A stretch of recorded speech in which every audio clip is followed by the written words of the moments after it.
expressed in this program by the host or guests do not state or reflect those of the company, its management, sponsors, or any entities they represent. Oh, it's lit. We prime time. Subscribe, like, and share. Give us your feedback. Yo, I'm Manny at the plate and Kobe off a steal. Gretzky for the goal and Brady at the wheel. I'm a game changer, the Osaka of the tennis, and breaking scoreboards. Simone of the Olympics, defense and big business. The Mayweather who way better. From the greatness of Jim Brown, I've been down. Talking sports before I was off the porch. Screaming Bo knows while Jordan was playing horse. Late 80s getting torched by the drive and the shot. 2016 got a ring off the 3 in the block. They eased to forgot the cardiac kids. Price and Doherty, Bell in the Indian years. This who it is. Your host DeeTrynt, yo, that's a name banger. Come in the streets and talk sports with the game changer. Yo, your host DeeTrynt, that's a name banger. Come in the streets and talk sports with the game changer. DeeTrynt, Game Changer Sports Talk, Industry Sports. Man, what's really, really good? I hope everybody's summer went well. I know it's been hot, crazy weather going on all around the country. You know what I'm saying? Prayers and thoughts out to all of my people on the West Coast. You know what I'm saying? Cali, Nevada, Arizona, Oregon, Washington, places that may be affected by the Hurricane Hillary. It's crazy that they would name it Hillary though. But yeah, Hurricane Hillary. I hope y'all being good. But I'm actually glad they getting a lot of rain out there. I ain't gonna lie. West Coast be hot. I said specifically, I'm hoping Death Valley get a whole bunch of rain. You know what I'm saying? It's gonna be hot, so it's going, but they need some vegetation out there anyway. You know what I'm saying? Get them a little more going on in their life. But man, it is a pleasure to be back here with y'all. As you know, it is August. All right, and what does that mean? That means NCAA football is on the horizon. That means training camps are just about over. Preseason football is in effect. Everybody gets to see what is going on with everything. How the draft picks doing, how the new acquisitions doing, what the new coaches settle into, how the team responded to them, is the GM still making moves, what stars are still available, okay? Who's still available? Zeke finally found a home. Zeke will be going, and then when I say Zeke, I speak on running back Ezekiel Elliott, formerly of the Dallas Cowboys, who's been a free agent this year.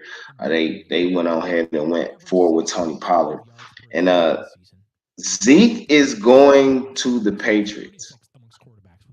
Now, Ezekiel Elliott, most people feel like he's done.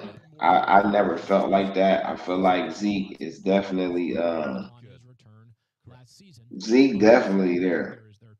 He been underutilized in Dallas. Um, and I'm hoping this is the chance that he revive his career. Bill Belichick gonna use him. He can pass block. He can catch out the backfield. He can run the ball. They got Roman Stevenson over there, or Rondé. I forget how you say his name. I don't mean to mess your name up. Who's a very good running back for them last year. So I'm expecting. I'm expecting. You know, things to look good for him over there. They got Matt Jones. They got a few cats. You know what I'm saying? Now, DeeTrynt, Game Changer Sports Talk, Industry Sports, man, streaming on multiple media platforms: Facebook, Twitter, Twitch, YouTube. Follow us on IG at Industry Sports or DeeTrynt. And if you missed the live recordings, all right, you can catch us on Spotify, Google Podcasts, Radio Public, and various other streaming platforms. Just search for the Industry Sports channel. You know what I'm saying? Subscribe like that. And then you can follow the DeeTrynt Game Changer Sports Talk right up under that. Wherever you streaming from, or wherever you viewing it from, you should be able to put your comments in. It should be a link down there if you want to come on and speak your piece about whatever topic is going on, or you just want to talk about your team. Feel free to hit the link. Come on up. You know what I'm saying? And let's talk about it. Let me get your point of view. Um, with that being said, another running back who is no longer a free agent, Dalvin Cook, signed with the Jets. Now, these the same Jets that just got Aaron Rodgers. You know what I'm saying? Um, Same Jets that signed Alan Lazard and had the offensive and defensive rookies of the year last year, and wide receiver Garrett Wilson and cornerback Sauce Walker. Uh, so the Jets trying to do their thing. They definitely trying to let people know, hey, we here, we live and direct. You know what I'm saying? We trying to bring the noise this year. And ain't nothing wrong with that. You know what I'm saying? These guys, the Jets been, Robert Saleh been doing this thing the last few years. They should definitely try to, get get it right over there. Another few things happened too that's interesting. John Johnson, former Cleveland Browns safety, signed for a nice deal right after he was regarded as one of the top safeties in the league. Came over to the Browns playing under Joe Woods, and it just didn't work out for him. So now he is back with the Rams. Hopefully, he can revitalize his career and get used in the proper way. Uh, I feel like he was not used properly. I feel like our whole defense was misused under Joe Woods. And hopefully, we got Jim Schwartz in there now so he can rectify things over there. But Jadeveon Clowney, who left. Oh, wait. I was talking about Joe Johnson. John Johnson III. But yeah, he went back to the Rams. Jadeveon Clowney, who was playing with the Browns, is now a Raven. Now that's interesting because I find it very interesting that a lot of players who formerly play for the Browns end up trying to go to a division rival. Larry Ogunjobi, one of the more recent names, left Cleveland, went to Cincinnati, and then now is with Pittsburgh. Joe Hayden left and he went to Pittsburgh. It's just a kind of a history of these things. So maybe Jadeveon wanted to, stick it to the Browns. Now, don't get me wrong. Him over there with the Ravens seemed kind of nice, though, because they run that 3-4 and him playing on that outside edge as a run stopper, fits well versus him being with his hand in the ground, in my opinion, especially at this age. He's a hell of a run stopper. Excuse my French, but he's still a good player, man. Not as technically sound as you would like as a guy this far in his career, but he get the job done. It is what it is. So good luck to him. But I don't think you're gonna really do no damage against Cleveland. But good luck to you. You feel what I'm saying? You over there with OBJ. Maybe OBJ wanted to stick it to Cleveland too, or maybe these guys see that Cleveland gonna be a formidable team and they want to actually play against and have a chance to go against guys that's gonna give them a game. I don't know, but we gonna get more into that in a second. It is now week 2 of the preseason.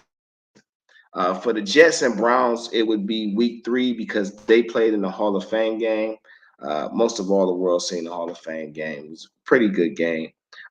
Learned some interesting things about both teams and their depth when it came to that. But now we in week 2. All right. And let's just go over a few scores and highlights from week 2's preseason. Last night was a game of the Saints and Chargers, where Easton Stick played the entire game for the Chargers. Went through pass for 233 yards, 2 interceptions, but he did run for 2 touchdowns. The Saints, they were quarterbacked by Jameis Winston and Jake Hayer. how you say it, Hayner. Make sure I say his name right. But they both had a pretty good game. Saints end up winning 22-17. Um, Saints go 2-0 now on the preseason. Hayner, yeah, I think it's Hayner. Quandre Miller for the Saints had 10 carries for 23 yards. Darrell Williams had 8 carries for 17 yards. Shaquan Davis had 3 catches for 63 yards. John Trey Kirkland had 3 catches for 59 yards. And even Condre had the running back had 3 catches for 36 yards off the backfield. The Saints, I feel like that's one of the NFC teams that's being slept on for real.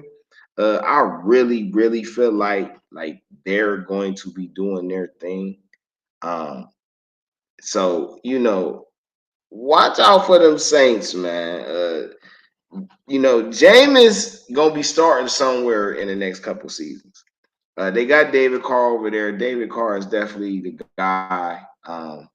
They got some receivers. Alvin Kamara is only gonna be out, what I'm saying, for so many weeks. I really feel like this team gonna make some noise in the NFC. The Chargers in the AFC, they in the division with the champs, the Chiefs, and the Raiders got a new thing going on, and Denver got Sean Payton over there, formerly the Saints coach. So it's gonna be interesting to see what the Chargers do, especially with their new receiving threat, Quintez Johnson, the rookie. We're gonna really see what they get into, man. It's gonna be interesting to watch that division for sure. Um, Day before Saturday, we had quite a few games. So Cowboys Seahawks, all right. Seahawks end up winning 22-14. Um, you know, the story of this game is Jackson Smith Enigma. This receiver is going to change the league. Him playing, one of the starting 3 receivers to go along with DK Metcalf and Tyler Boyd. This team, Geno Smith, I'm really hoping Geno Smith have an even better year than he had last year. Just because I like Geno Smith. He's a top pick, top 5 pick in the draft, top 10 pick in the draft. And I just feel like he never got a fair shake. He was drafted in a time where black quarterbacks just really wasn't getting a lot of, what I'm saying? They were still under a lot of scrutiny. Now over the last few seasons, black quarterbacks are more revered. They're more taken to. And it's nice to see him getting to still being in the league and able to get shine in this era of football right now.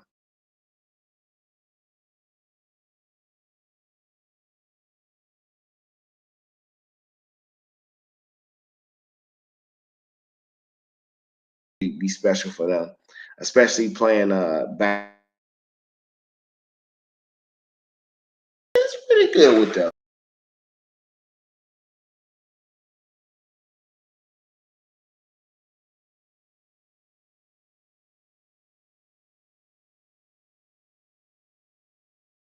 Raiders versus Rams. As I was just speaking on with the Raiders and Chargers in that division, the Raiders under a new management.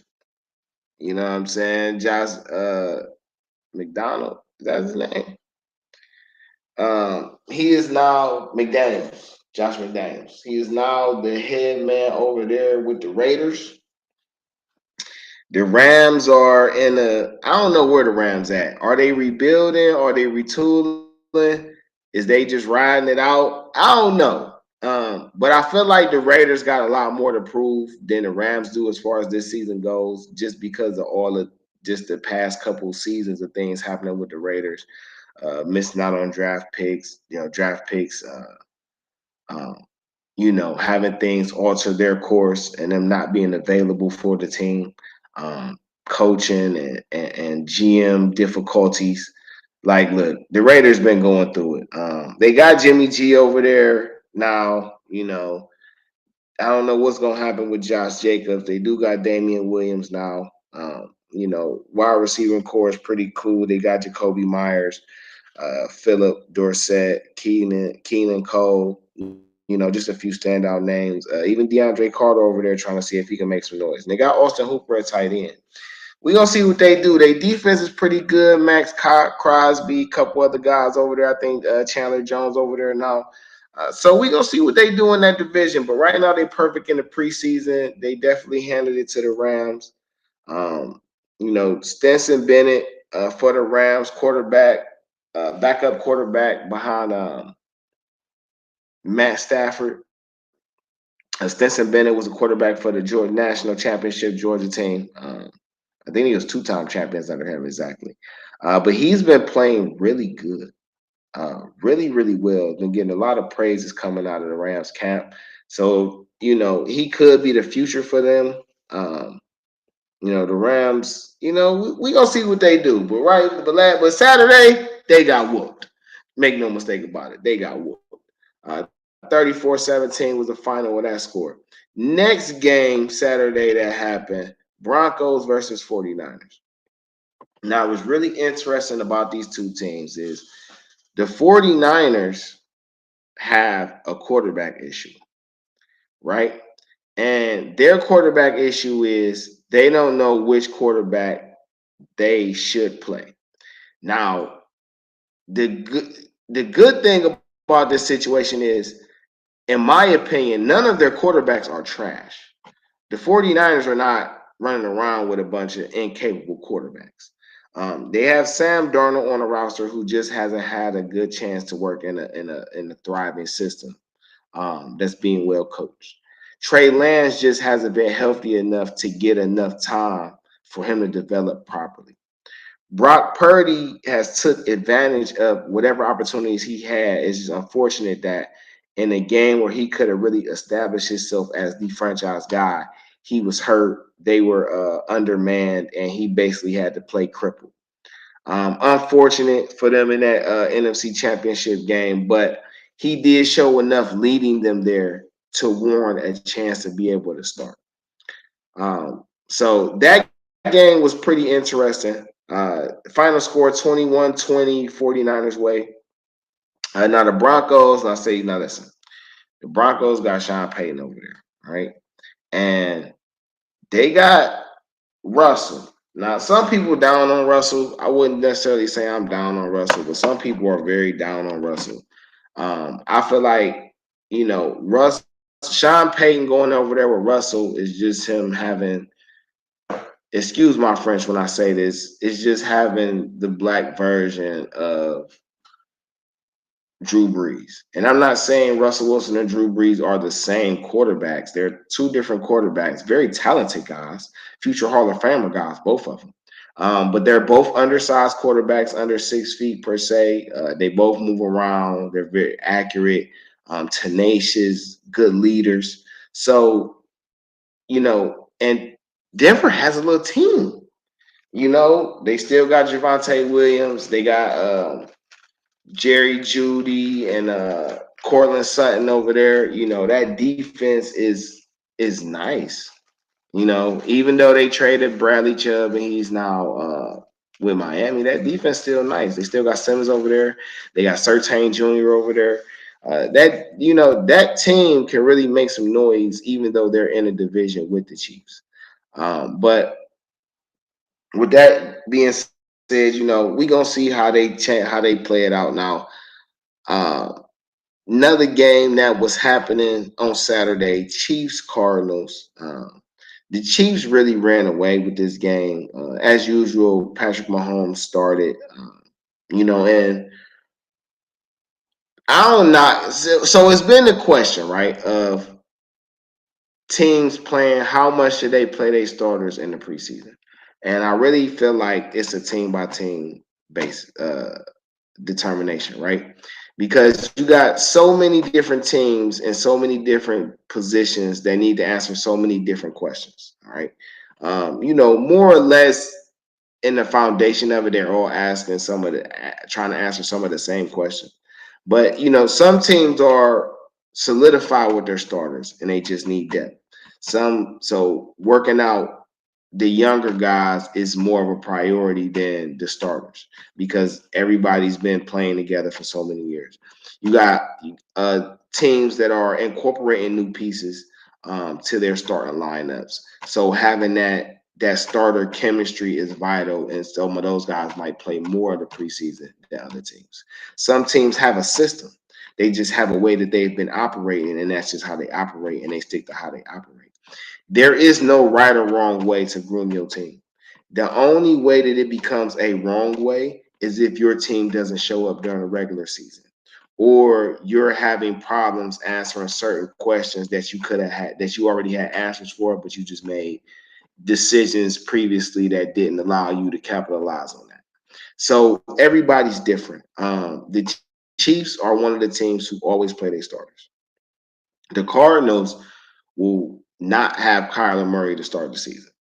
On top of that, they have a new coach, a new GM, new system. So, they're working from two different points. The Cardinals are trying to still see who's going to be on their team, right? They're virtually in a rebuild. You know what I mean? It's not considered a rebuild yet because they still have Kyler. But the moment that Kyler becomes available in any capacity, that's a rebuild. The Chiefs are just trying to get ready to defend the title. Patrick Mahomes doing spectacular things as usual. But for me, Justin Ross, the receiver, is the guy to keep your eyes on over there. People kept saying, "Oh, they traded Tyreek. What they gonna do? As far as the receiver room, people forget Justin Ross was at one point in time the best receiver in college football before the injury. They got the young guy Rice that they drafted. They still got Sky Moore. You know, you have Patrick Mahomes and you still have Travis Kelsey. So they have talented guys, young guys that's going to grow. That gives them a chance to form another offensive dynasty for the next 5, 6, 7 seasons, as long as Patrick Mahomes is healthy, especially as long as they got Kelsey on the team. Seeing what they do in the running back room is going to be very interesting. Edwards Hilaire, Clyde Edwards Hilaire is still there. P. Ron is there now. Isaiah Pacheco, who was down for a little second. When he comes back, we're going to see how they run.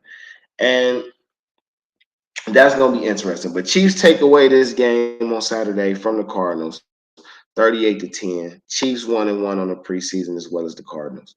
Another game that went down Saturday night, Titans versus Vikings. All right. Two teams where the Vikings, right, is one of those teams where they're like a good team, but we don't know, can they compete for the title, right? Like they're a playoff team, but are they a title contending team? And that's kind of like the big question. Kirk Cousins is still there. Jay Jettas, aka Justin Jefferson, is still over there doing this thing. They drafted Jordan Addison and they let Adam Thielen go. They let Dalvin Cook go. So seeing how they make up in that backfield with the absence of Dalvin Cook is going to be interesting. But I fully expect their passing game to still be nice. So I think Jordan Addison is going to be nice. In front of reports, he's been nice. They're in the division of Vikings with Green Bay, the Bears, and the Lions. And we'll get to talk about those other teams as we get to their scores. But right now the Vikings are the guys in that division, and we gonna see if they can hold up. I mean, that's really what it is. They got T.J. Hawkinson too on a trade last year, the tight end. So they passing game should be fire. Will they running game be enough to complement, and can they defense improve from last year? The Titans, on the other hand, right? They're kind of in that situation where I said San Francisco was, right? And this is DeeTrynt, Game Changer Sports Talk, Industry Sports, man, streaming on multiple media platforms, Facebook, Twitter, Twitch, YouTube. Follow us on IG at Industry Sports or at DeeTrynt. If you missed the live streams, You can catch the recordings on Spotify, Google Podcasts, Radio Public, and various other streaming platforms. Just look for the Industry Sports channel, subscribe to that, and then once you get in there, you'll find a Game Changer Sports Talk with DeeTrynt. Make sure you like, subscribe to that. Wherever you viewing it from, you could definitely hit the link. Come on, chop it up. You know what I'm saying? Get involved with the conversation. Right now, we're going over football preseason, just recapping some of the scores. And just some of my thoughts on the teams as I go through the scores for week 2. I will put it as I don't know all the players on every team. I don't have everybody's name correct all the time. But as I go through them, I'm giving my feedback on what I do know of the teams up to this point, and just things I identify as things they need to answer going into the season. So the Titans, right? And I was saying they're in this weird position like the San Francisco 49ers, right? They have 3 quarterbacks on a team who are capable of doing something, right? Um, Malik Willis, third round pick from last year, has improved from last year. Regardless of what anybody want to say yet, he is better now than he was a year ago. And for a guy about to start his second season, that's what you ask for is improvement. Now, how much he improved, is after so much, you can only improve with gameplay. But I think he looks better than he did last year. They have Will Levis, who they drafted this year in the first round, and it's the guy I guess they want to take over. He's looked so, in my opinion, so far in the preseason. But he is a rookie too. So I don't have a lot of expectations for him. I just want to see him grow and get better game by game, play by play. Um, Ryan Tannehill is the guy who should be the undoubted starter. But Ryan Tannehill has a problem with showing up when it counts. And because Ryan Tannehill doesn't know how to show up when it counts, they have an issue. Now you got 2 young guys, quarterbacks that they drafted in back-to-back seasons, who are there just in case you just don't seem to turn that corner, just in case you don't figure out how to become a prime-time player. And I like Ryan Tannehill. I feel like, them years in Miami was a waste of his time under Adam Gase. I just don't think Adam Gase is a very good coach or a development guy as far as NFL players go, personnel goes. But he got to Tennessee and he revitalized his career to a degree. But when it counts, he just does not show up. So they have Derrick Henry, right? And then they drafted a young, fast running back in the late rounds, Tajee Spears, who I think is a great compliment to what Derrick Henry brings to the table. Top tier running back, just got him an official running mate. DeAndre Hopkins signs with Tennessee this offseason. So now, whatever quarterback is playing has a 1-2 punch. You have DeAndre, one of the most formidable wide receiver options in the league right now, and Derrick Henry, one of the most formidable running back that you can have in the league right now.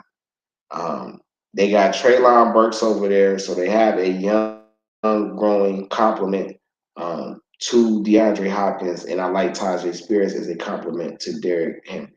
Now, their defense plays really good.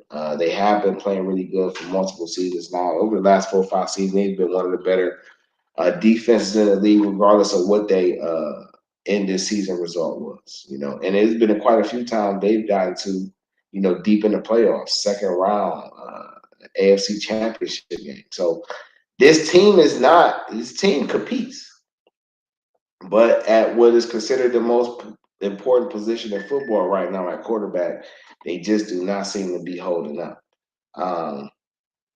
So we gonna see how that works out. Whether the case, they all play Vikings versus Titans. Titans take the game 24-16. Tajay had a great run out the backfield. I seen from the highlights. came through the whole hurdle to God and was off to the races. This young man who can run from behind center and catch the ball out the backfield, I swear he's gonna be a nice compliment.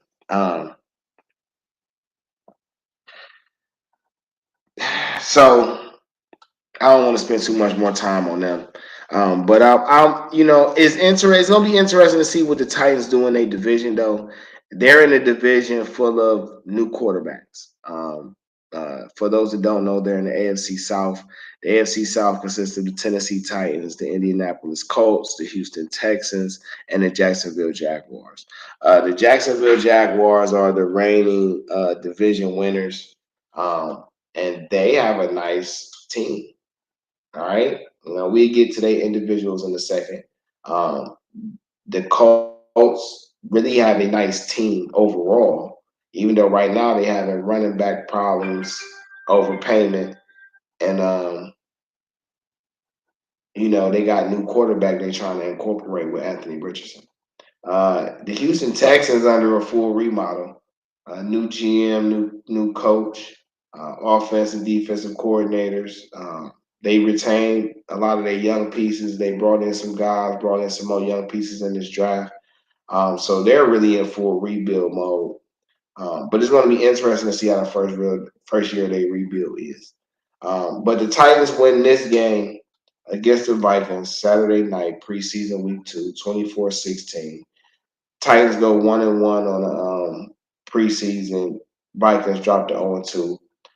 And I'll say this too before I move to the next game. Take these preseason results with a grain of salt. All right, they don't fully tell the story on the season. Like I was saying before, a lot of teams have a lot of different strategies with the new preseason rules and lineup. So it just really depends on your team and what y'all trying to get better at versus the record trying basically kind of indicating what your team may be like for the whole season. I ain't saying this 100% is a translation. I'm not saying it's 100% not a translation. I'm just saying take it with a grain of salt. You know what I mean? Look for the context. Packers and Patriots. Now, this is interesting, right? Because the Packers traded Aaron Rodgers and made way for Jordan Love. And Jordan Love has taken an Aaron Rodgers route, right? Aaron Rodgers sat behind Brett Favre for a couple years. Then they traded Brett Favre and Rodgers took over. But when Rodgers took over, it was a lot more hype to him. It was a lot more like, oh yeah, he's going to hit the ground running, and he did. It's been one of the best, if not the best, quarterback in the league for decade, decade plus. Like he's been in that conversation virtually since he took over the starting job, which was like 14 years ago or something. Okay. But Jordan Love has a chance to do the same thing. And you know, kudos to the Packers organization, just as a whole enterprise and entity, for just the way they went about retooling this team before they let Rodgers go. They come in with quite a few young guys who can become stars. Romeo Dobbs, Christian Watkins. They got Luke Musgrave at tight end. AJ Dillon, young Corey Dillon's son, and Aaron Jones. They have a chance to really do something, especially with a defense that's been one of the better defenses in the league for the last 3-4 seasons. This is a team who's been to the NFC playoff championship multiple times in the last 5 seasons. So, there's like, hey, can Jordan Love come in and do his thing and keep the train, keep the ball rolling? Or does he need that year to settle in as a full-time starter and then they get back to things next year? A lot's remain to be seen, but they are young. Aaron Jones is a solidified star in this league at running back, and that should help Jordan Love in that offensive line. The Patriots, right? Devastated by COVID. That's the first thing you got to really say when you talk about the Patriots. They were devastated by COVID. In a season where, they had 20 players out because of COVID. And then even when they came back, it was still a little, and they were trying to figure out the offense. Matt Jones, a quarterback over there. Like I was saying earlier, they signed Ezekiel Elliott. They got a couple receivers over there. And in my opinion, what's not being talked about, which is probably going to be the biggest thing of the season for me, and maybe for national media later. This is Bill Belichick's last year. That's right, folks. This will be Bill Belichick's last year coaching, in my opinion. And I don't know who's gonna take over for him, but this is gonna be an interesting year. I'm also gonna be interested to see who's on the waiver wire at receiver that the Patriots will come in and snatch up. Because if they can get just one or two more receivers over there with some type of name and cachet to go with Jacoby and a couple of guys they got, the Patriots could make noise in their division. Now, mind you, they're in the division with the Jets, the Dolphins, the Bills, and I feel like the Dolphins are going to step it up a level. I feel like the Jets have already made state claim that they're coming for top spot. Nothing else matters, and the Bills are kind of in that little stage where like I feel like they looking down on history, right? The Bills are the only team that I can recall that I know of that has been to a Super Bowl four times in a row, and did not win. Right now, this Bills team has been to the conference championship, the American Conference Championship, or or the second round in the last like 5 seasons, like every year. But for some reason, they can't seem to get over the hurdle. Hold on right quick, y'all. Uh,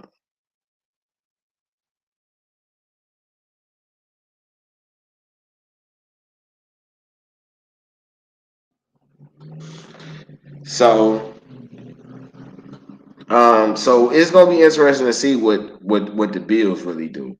But the Patriots have a chance to, you know, come in and steal a spot even. I mean, the AFC overall is gonna be hard because the AFC is like popping, but for that specific division, the AFC East,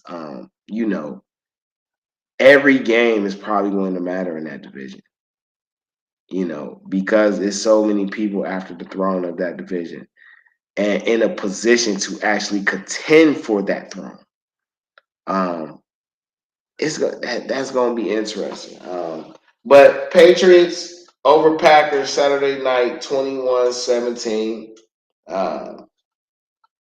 And we're gonna move on to the Bucks. All right. Buccaneers versus the Jets Saturday. Buccaneers take this win, 13-6. Buccaneers fall to 1-1 on they go up to 1-1 on the preseason, and the Jets fall to 1-2. Again, the Jets and the Browns have one more extra game than everybody else in the preseason because they play in the Hall of Fame game. Talked about the Jets a little bit, quite a few times, but so it ain't no big thing that they lost. What is a nice thing though is that Zach Wilson is back playing football, the quarterback they drafted a few years ago, number 2 overall, and he gets to sit behind Aaron Rodgers and develop, like Jordan Love just got to do. And the other good thing about that is Aaron Rodgers is, uh, accepting, embracing.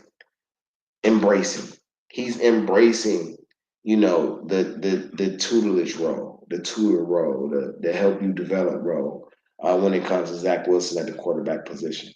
Having Dalvin Cook with Brees Hall, then they got Garrett Wilson, Alan Lazard, Corey Davis in the receiving room. These guys were for Aaron Rodgers. Uh, it has the potential to do big things. The Bucks, look, as long as the Bucks got Baker Mayfield at quarterback, I have no faith in them. I will say this, as I always said about Baker Mayfield, if Baker Mayfield could read defenses, then he'd be a good quarterback. But until he's able to read defenses and tuck his ego, I don't know, man. I think he's a future journeyman backup. Maybe in year 10 it'll hit for him and he'll be matured enough and really buckled in. But I feel like he is a student of the game. I feel like he has the talent. But I just don't feel like he will put his ego down enough to really embrace things the way he should to become the guy that he could possibly be for that position in this league. You know what I'm saying? That's the best way I could put that, right?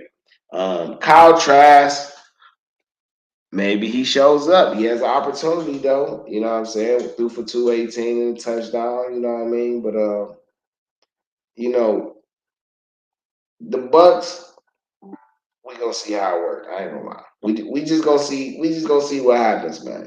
They still got a nice little team over there. But I do feel like overall, this is probably the year to let them know they're in a rebuild. I think this is the year that they find out they're in a rebuild. And that's okay. You know what I'm saying? Because it might just work out for their favor in the next season. But 13-6 Bucks over Jets. And then another game Saturday night. Was it Saturday? Yeah, Saturday. Uh, what is it? Bears and Colts. I don't think Anthony Richardson actually played in this game, if I'm not mistaken. Um, if I'm mistaken, I don't think he actually played in this game. Yeah, okay, yeah, he did not. Him or Justin Fields. And again, because you didn't see these guys play, does not mean anything. Everybody has a different strategy when it comes to the preseason. And in my opinion, um, saving your starters for the third preseason game, knowing you got about 10 days to 2 weeks before the actual football regular season starts, is cool because you give your starters a chance to get some good rec in, and then you give them good time for everybody to get back together and get ready for the brutal season. But Colts, Bears, they had Sam Ellinger for the Colts. He went 9 for 14, 124. Got sacked once for 11 yards. Gardner Minshew played 13 for 15, 107 yards. Now, these two guys most likely will be backing up Anthony Richardson, top 5 pick in the 2023 NFL draft this past season, or a couple months ago, actually. So he's probably going to play a lot next week. They don't have Jonathan Taylor. They got Kenyon Drake over there, guy by Jason Huntley, Jake Funk, Evan Hall, Deion Jackson. Just a few guys who could, maybe fill in the role by committee. But, they need Jonathan Taylor, and they need to pay him. I ain't going to get into the running back talk yet, as far as payments and stuff like that, but I am going to say, they need to pay Jonathan Taylor. Ain't no point in not paying him. You need him. Their wide receiver room is going to be very interesting, right? Because of how Anthony Richardson is going to play, right? Now, they got Alex Pierce and they got Michael Pittman. But then you add the fact that they have James Washington Jr., a guy who I think is really talented. They have Amari Rogers, a guy who I think is pretty talented. Josh Downs, a guy that I think is pretty talented. They also have Brashad Perryman, a former high pick who I think still has a lot to give.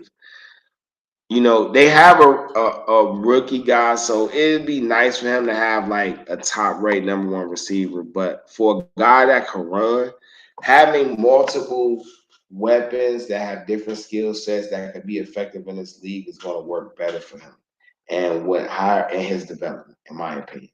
Because I feel like Anthony Richardson is definitely a talented guy. So that defense has been pretty good. Hopefully, my boy's back. Snoop Leonard, Darius Leonard, Snoop Leonard. Hopefully, he back linebacker and they can really do their thing. But their defense has been pretty good over the last few years. Now with the Bears, this is a different type of conversation, right? And it's a different type of conversation for the Bears because the Bears have been misused the last few seasons. Um, we talking they needed a whole makeover. Now, right now they got Justin Fields starting quarterback, and they finally got him some help. They traded for wide receiver DJ Moore when they traded away the first pick of the draft to the Panthers, right? They brought in Tremaine Edmonds and TJ Edwards on the defensive side at linebacker. They traded for Chase Claypool last season. They already had Darnell Mooney on the roster. They have Cole Hans Komet at tight end. They have the young running back Herbert. Is it Herbert? And then they drafted the running back that played behind Bijan Robinson, who was a top running back draft pick this year, and Rashawn Johnson. I feel like the Bears could have a breakout season. And I don't mean like 13 wins, but I feel like they can compete for a playoff spot. Especially in a NFC that has so many questions. Now, don't get it twisted. The NFC has quite a few teams that if they play like they're supposed to play, it is going to be hard to get in the playoffs. But it's so many questions on if they're going to play up to that potential, which gives a hungry team like the Bears, a young team who's looking to establish themselves and gain respect, a chance to steal some games this season. A good chance to steal quite a few games this season. So with that being said, I personally just I want to see what they do. You know what I mean? I want to see Justin Fields finally get the respect he should have been had. And people stop playing crazy on his name. Again, the Bears are in a division with the Vikings, the Lions, and the Packers. Again, I've already spoken on the Packers, and how they are. I've spoken on the Vikings and how they are. I haven't got to the Lions yet. But the Bears they have a chance. Will they play up to that? Can the coaches really, develop this team? Are they going to keep putting them in positions to get better? Can these wide receivers make plays for Justin Fields? The running game gonna be nice for them regardless, because Justin can run, and that running back they got can run. But and then they got that bruiser in Johnson, man. I think that's gonna be an underrated draft pick for them. But we gonna see how they go, man. The Colts in their division, as again I said, they're in a division with the Texans and the Titans and the Jaguars. And for the Colts, it's just about how does Anthony Richardson develops. If he's a good game manager right now and he's making a lot of great mental plays and not putting himself in serious harm and just taking advantage where he could take advantage, I mean, they could definitely compete with the Jaguars for the division title. You know what I'm saying? Because the team around Anthony Richardson is veteran and the structure and the system is cool. So they have a chance. I don't know if they're going to do it, but they have a chance. Um, them like the Titans. They have a chance. If these guys play and make good decisions and catch their breaks, they have a chance to compete with the Jaguars. We ain't talk fully about the Jaguars. We'll get to them in a second, but they have a chance in that division, and the Bears as well. The Vikings are the king of that NFC North division, and maybe the Bears can dethrone them. Maybe the Packers. Maybe the Lions. Who knows? But the Colts win this game, preseason game, Colts versus Bears. Colts win 24-17 by putting up 17 in the fourth quarter. Interesting enough. Bears drop to 1-1 on the preseason. Colts go up to 1-1 on the preseason. Next game that happened Saturday night, Steelers versus Bills. Now, I'm going to start with the Bills. Steelers win 27-15. They go up to 2-0 in the preseason. Bills are 1-1. The Bills. It's a lot of turmoil. Leslie Frazier, defensive coordinator last few years, who ran the top flight defense, took a year off.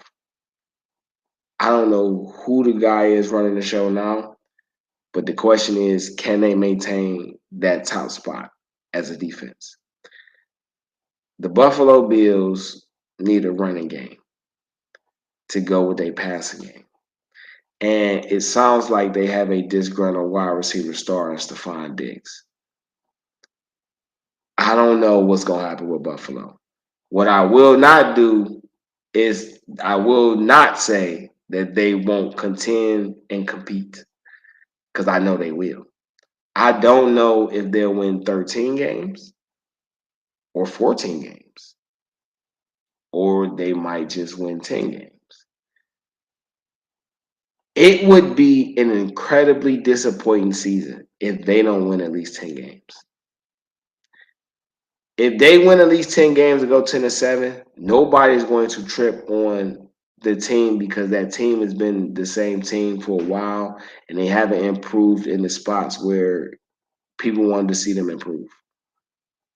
You know what I mean? They haven't really, but James Cook could develop into that running back. Himes, a guy they traded for from the Colts last year, he's out for the season. So who comes in and back up James Cook for that running back spot? I thought his brother was gonna go over there until he went to the Jets. And maybe he just didn't want to step on his brother's toes. Maybe his brother had a chance to really do something out there, and they want to see how it worked. It all remains to be seen. But that's going to be a hot button topic this season, is the Buffalo Bills.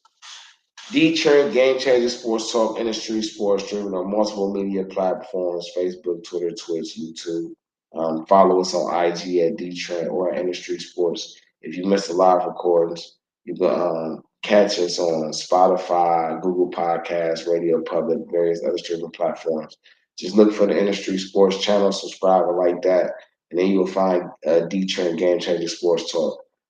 Subscribe and like to that too, man. Definitely have some interesting content. When I'm dropping content, definitely catch it.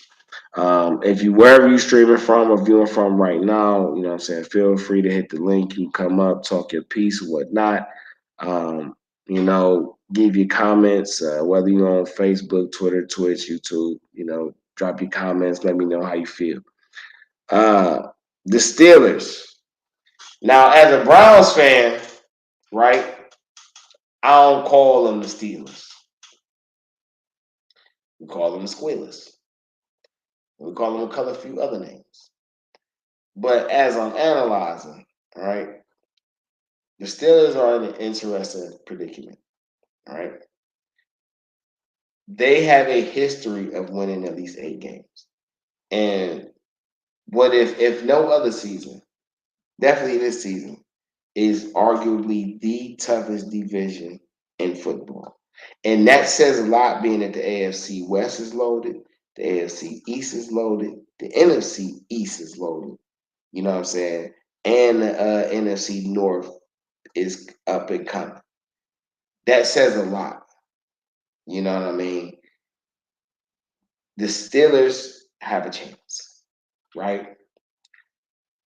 Mike Tomlin is an incredible coach. Their defense still has incredible players on it. Their offense is a question. That is the question for the Steelers of the season. Can this offense perform at a playoff level? Right? I mean, for the Steelers, it's probably a championship level, right? They probably preach this offense has to perform at a championship level. And what does that mean? I mean, the tactics of it varies for each system. But for them, they have to have the ability to score more points than the other team. And the last couple seasons, they haven't shown that ability to be able to score more points than the other team. Their defense has been great, or as good as they can be, and for whatever they have and how that system works.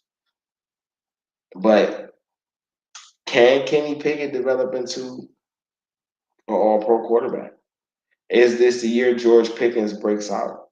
Is this the year Deontay Johnson solidifies himself as one of the better receivers in the league? Can Pat Fryermuth elevate his game and become one of the best tight ends in the league? Will Darnell Washington, the young 6'7" tight end that they drafted, how much of an impact will he be on the team? Najee Harris, will he actually get running lanes this year for him to actually be impactful on the game? Again, can Kenny Pickett really win games for them with his arm and from the quarterback position? It's so many questions about what that will that offense do. But they have a chance. Even all that said, they have a chance. If these things go in their favor, Pittsburgh could end up with 10 or 12 wins. You know what I'm saying? I mean, and don't get me wrong, that's a combination of them playing up to their expectations or playing better than they seem capable of right now. And some of the teams they're going against not playing up to their potential. When I say they can get 12 wins, that's the recipe. Like, they're playing out of their minds, and some teams are not playing up to their caliber or even playing hard to begin with. But again, they have a history of winning at least 8 wins, of getting at least 8 wins. So in most divisions, that's formidable. All right. They would be considered, out of expectations, the floor of what the AFC North can bring to the league this year. And if the floor is 8 wins, this is a crazy division. All right. But, I don't think Kenny Pickett, I just don't. I don't think they have solved all the questions on their offensive line, which is, I think, is the whole reason why their offense seems not that good right now. It's the line. So once they fix the offensive line and dedicate to improving the offensive line, I think they've done enough at the skill positions on offense to be able to say, okay, once I get a line, these guys will be even better than what they are. I don't think it's a weapons problem, per se. I think it's an offensive line problem. Their defense going to be cool. We're going to see how them corners play. See if they got some help safety-wise for Minka Fitzpatrick back there, so feel like he got to do it all. But the Steelers been playing good this preseason. I actually seen them live against the Buccaneers a couple weeks ago, and they've been playing very good this offseason, this preseason. So, but again, I'll stress, how a team plays in the preseason is not 100% indicative of how they will perform in the regular season. Every team has a different strategy for the preseason because every team doesn't have the same questions to answer about their personnel. All right. Steelers go away with this one. Now let's get to the Dolphins and Texans. All right. And we ain't going to spend a lot of time on the Dolphins and Texans because the Dolphins are good. The Dolphins are good. And they traded for Jalen Ramsey, even though he's going to be out for the first month of the season. They are good. They were good without him last year. What makes you think they're not going to be good with him whenever he comes in? Okay. They drafted the young running back Devon A-Chain. It seems like he'll be week to week with a little shoulder injury. Hopefully, it's not anything crazy or severe. And he have about 3 weeks before the regular season starts, so he should be good.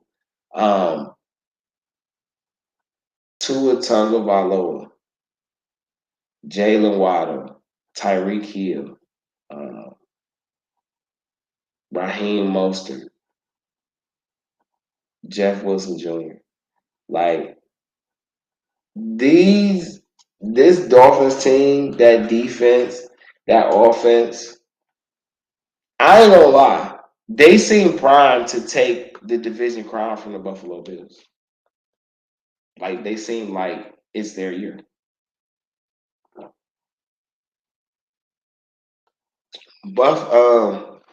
Miami has done everything you need to do to build a good team. Even without a first round draft pick this year because their owner was into some crazy things. Like the Dolphins really have a good team. They got a great team. You know what I'm saying? Like they have a really good team. But can Tua stay healthy all year? If Tua stays healthy all year, he's probably in the MVP conversation. There is no answer for Waddle and Hill. There is no answer for those two. I'm sorry to tell you. Your only answer is taking Tua out the game or keeping him under so much pressure he doesn't have time to get them the ball. But these are guys who can catch passes on routes or kick the ball from the backfield or quick hitches and still be effective. Again, it's going to be hard to guard these guys.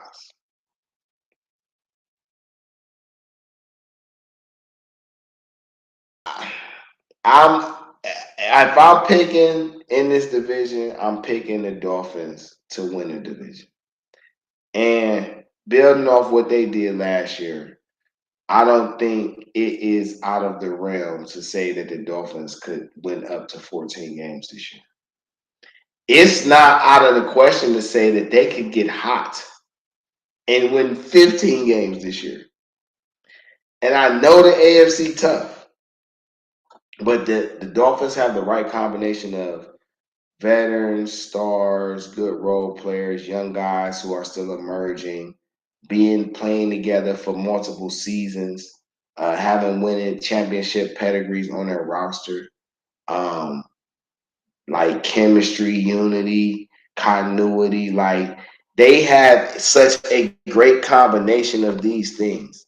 If we gonna say any team has a chance to contend with the Chiefs right now, based on resume, I mean, of course, you're gonna put the Bills up there because they've been going, but the Dolphins seem like the formidable challenge right now. They win this game over the Texans preseason Saturday night, 28-3. We gonna see how how the Miami Dolphins perform. The Texans, on the other hand, on the whole opposite end of the spectrum. The Texans are in rebuild. Quarterback C.J. Stroud, running back Damian Pierce, wide receivers John Michie III and Tank Dell now. They also got Nico Collins,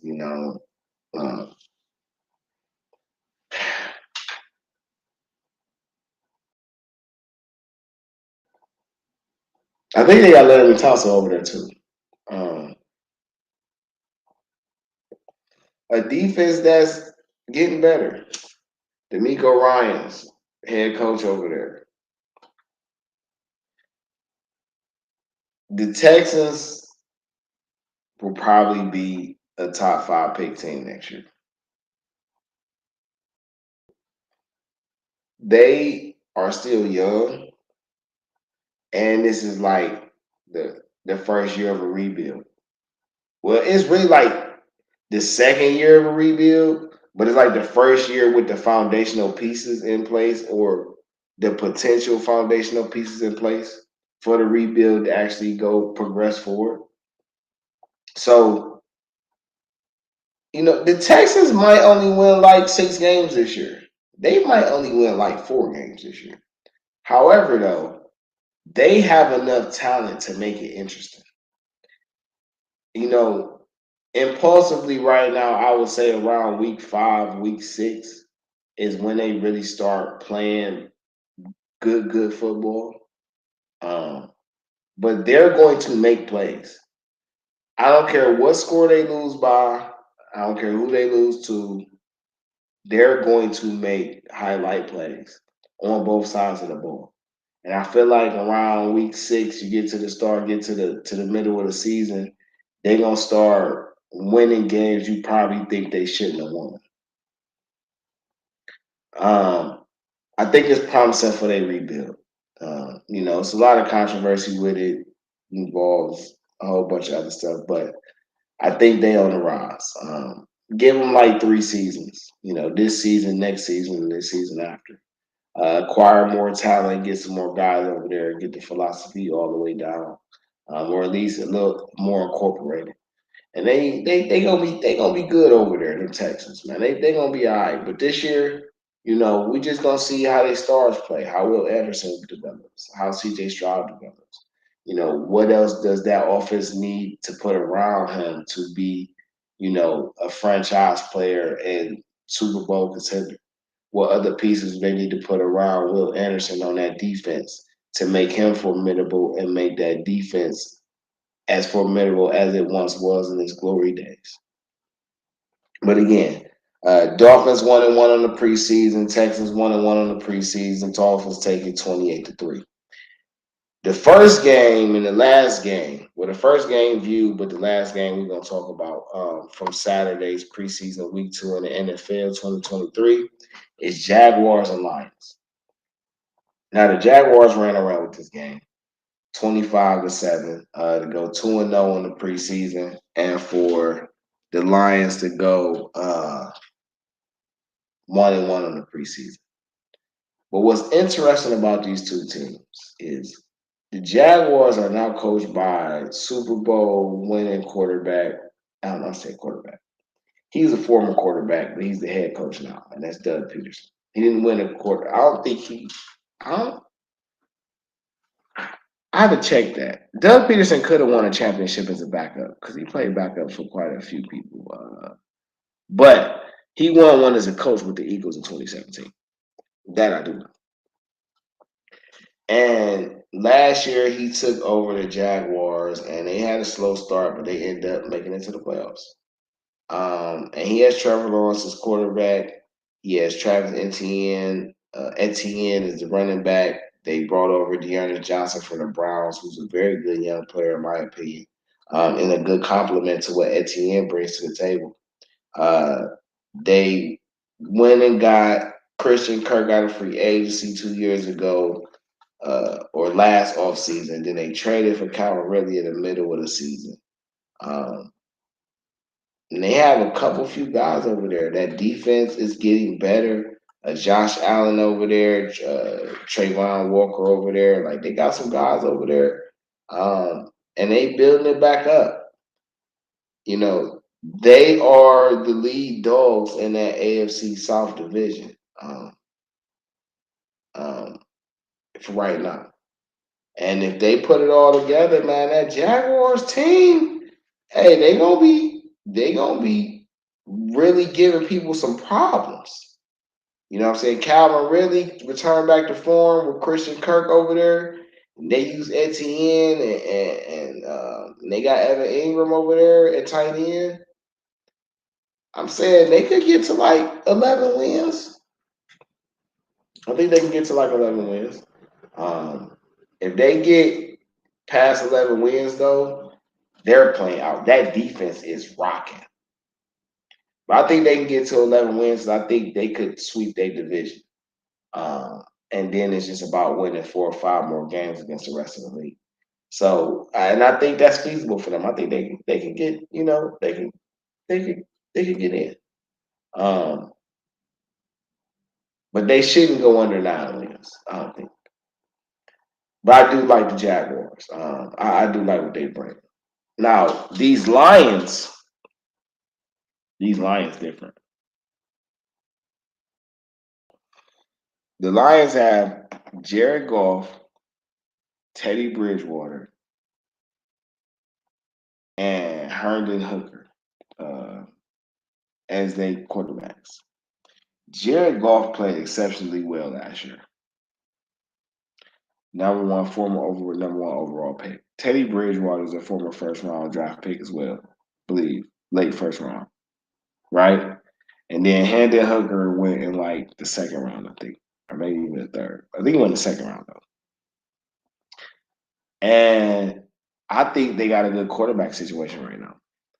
They running back room right now with Jahmyr Gibbs. I was high on Jahmyr Gibbs. I like Jahmyr Gibbs. I think he's going to be a phenomenal player in this league for years. Um, they got nice receivers over there with Amon Ra and Jameson Williams. Um, listen, they played better than expected last year. I'm not saying that the Lions are probably going to repeat and play better than expected, but I would like them to.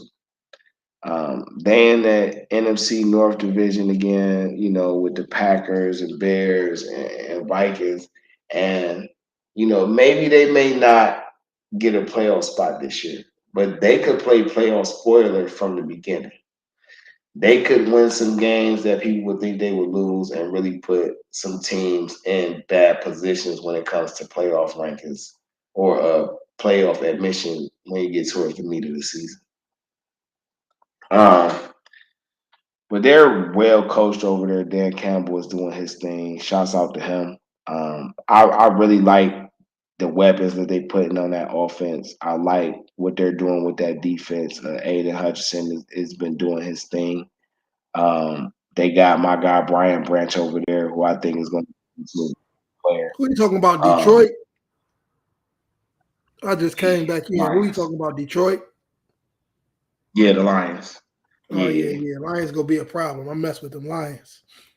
Yeah, I was saying that I think they in a nice division with that AFC with that NFC North. But I really think they can play playoff spoiler from the jump. They can put some teams in some bad predicaments when it comes to playoff admission time. Because I think they have players that can get explosive. They got guys on that offense who could, they got receivers that can hit you for 150, 200 yards in the game. They got a guy in the backfield that can hit you for 100 yards rushing, 100 yards receiving in a game. They have quarterbacks on a team who have talent, who have already proven that they can do big things in this league. So, that's a team to watch out for, man. Jaguars over Lions 25-7. And that was the first game Saturday. Now let's get to Sunday, and then we're going to get to Thursday, which is what I really want to get to. All right. So Friday, the 18th, it was 2 preseason games. Bengals versus Falcons, which ended in a tie. Now, the Bengals specifically, right? They are considered the number 2 team in the AFC. They've contended, they've been to a Super Bowl and been back to the AFC Championship game in back-to-back season. The Chiefs are the team that has been to the Super Bowl and won a Super Bowl. So those 2 teams are the cream of the crop. They came back with Joe Mixon. They came back with all their receivers. They got Joe Burrow. They added to that offensive line to improve it. They did lose Jesse Bates to the Falcons in free agency. But they drafted some guys who should be able to fill up the void. Their linebackers is a growing team, a growing group who is getting a lot of respect in this league. And they have a couple corners over there who could probably, turn into something. Um, the Bengals, the Bengals right now, going off resume, are one of those teams. And they're in a stacked division, the AFC North. All right. Baltimore, we'll get to Baltimore in a second, but Baltimore has what they have. The Browns have what they have. We talked about the Steelers and what the Steelers, could possibly do. But the Bengals, look, if the Bengals come out and they play to their best of their ability, the Bengals could win like 12, 13 games. You know what I'm saying? Now, if you've been with me, you can see how I've been doing it. Like, as I said before, I'm only giving the knowledge that I know about each team up to this point. Going over their scores and some of the stuff from their preseason games in week 2 of the 2023 season. And just saying what I feel like, is the things to watch out for. Every team is not going to get a possible win or loss prediction. But certain teams, I feel like it's okay for me to say it right now because, this is just my personal thoughts on the team. And when I do these evaluations on the teams, as much as I love my team right now, this is about evaluating the team. And me as an analyst, or as a potential, long-term media guy when it comes to analyzing these teams, I want to try to always highlight the good possibilities of the teams, regardless of my personal views. I want to try highlight the good possibilities of the teams because they're in the NFL for a reason. Each team has a chance to compete because they have the opportunity to compete.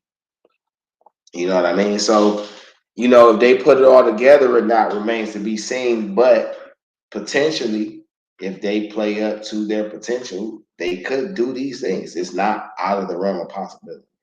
But the Bengals are in a nice division. Hopefully Joe Burrow is healthy and ready to play week 1, because you always want to play the best players. As a fan, you always want to see the best players playing all the time. And not only do you want to see them playing all the time, you want them at the capability of playing to their highest potential on every play. That's what you thrive to see as a fan. You know what I mean? So, and that breeds for good football. But the Bengals got a nice little team, man. They got some guys coming at their necks, though. It's not going to be a cakewalk. They're going to have to fight for it. But, are they up to the task? Let's see. You know what I mean? But so Bengals versus Falcons. If I'm reading this right, the Bengals are 0-1-1 on the preseason, so they have no wins. They have 1 loss and 1 tie. The Falcons are 1-0-1 on the preseason, which means they have 1 win, no losses, and 1 tie. And this was the tie game, 13-13, Bengals, the Falcons, it ended. The Falcons. Now, I personally like to talk about the Falcons because I like the pieces on the Falcons team. Desmond Ridder, the quarterback, potentially the starting quarterback and probably the starting quarterback for the Falcons going into the regular season, is a University of Cincinnati alum. So this was a game for him to be able to do his thing. They brought in over Taylor Heineke from the Commanders, who's played a lot of starting football in this league. And he's still a young guy. So that's going good for them. They drafted running back Bijan Robinson. Now, I'm high on this running back. I feel like this running back is going to be a monster. Okay? A straight up dog. All right? But then you pair him with Kyle Pitts, who even though they got him at tight end, I'd rather them use him as the number 2 receiver. I ain't gonna lie. I feel like Drake London and Kyle Pitts should be the 1 and 2 receivers, right? And then you get you a speed guy to play the 3rd receiver, and you could just move Kyle Pitts around, motion him out the backfield, you know what I'm saying? Put him on the line, spray by wide. I feel like that's how they should be using. Like, he should be the guy that moves around. Drake London, you could just line him up on either side, left side, right side, let him go to work. Bijan Robinson is going to draw so much attention that these receivers are going to get a lot of one-on-ones, right? Whoever that 3rd receiver is for them, whoever could be the speed guy, that is the guy that is going to help bring that team along. Um, but Bijan gonna be a monster. That defense, they traded for Jeff Okuda. They signed Jesse Bates. They signed Calais Campbell. You know, that team, now they're in the AFC South. So that's the Falcons, the Saints, the Buccaneers, and the Panthers, I want to say. That's their division. Yeah, Saints, Panthers, Buccaneers, Falcons. So though I feel like the Saints should probably come away with that division, the Buccaneers still have a chance to say something, depending on how their quarterback plays. The Panthers we'll get to in a second, but you know they have. I mean, I guess they're in a retool. But we'll get to that in a second. The Falcons have I don't think the Falcons are going to be a playoff team. And if they do become a playoff team, shouts out to their coach and that team for playing they butts off and capitalizing on opportunities. But I do feel like they have a nice foundation. I feel like like the Texans, man, they're going to make plays and they're going to be exciting. Even if they don't have a lot of wins, they're going to be exciting. So I'm looking forward to seeing how the Falcons turn out in this upcoming season. I truly am. I think Desmond Ritter can be an all-pro quarterback at some point in his career if he's allowed to play and just get better. I really like what the Falcons did. I like they skill position players. And hopefully they're utilized to the best of their abilities. But this was a tie game. Bengals Falcons 13-13. And this was the second of 2 preseason games, week 2 on Friday, August 18th. The first of the games was Panthers versus Giants. Giants win this game 21-19. Giants go to 1-1 on the preseason. Panthers fall to 0-2. Let's go with the Panthers first, right?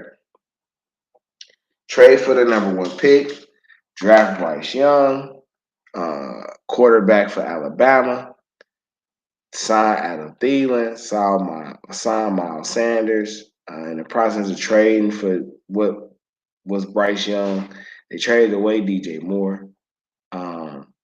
They end up acquiring, what's my guy's name from the Jaguars? Hold on, because I know he played.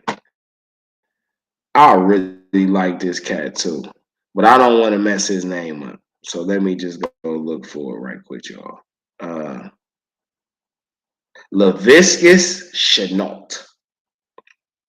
Okay, I like Laviska Shenault. They also got DJ Chark too.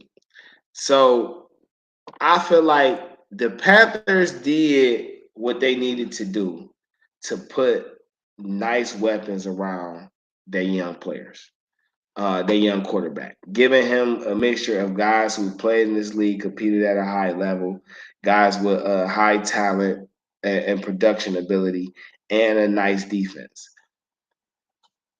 It's not common for a rookie quarterback to come into a season and lead a team to the playoffs. I'm not saying it's not never happened. It's just not common. However, the Panthers do have a chance. They do have a chance to pull this off because their division outside of the Saints has so many questions. They have a chance. Now, I think a realistic, nice first season for Bryce Young would be 9 wins. If they got 9 wins, it would justify everything they did up until that point, until this season. Like it would justify everything that preceded the season. With the Sam Darnold and the Baker Mayfield and and the CJ McCaffrey.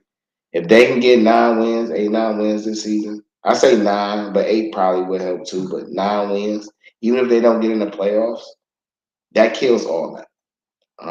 Can Bryce Young be a Rookie of the Year contender in his first year? He has a chance to. He literally has a chance to.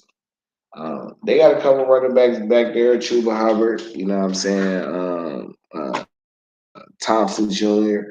They got a couple guys that might could do something, all right? But overall, the Panthers, they in a retool.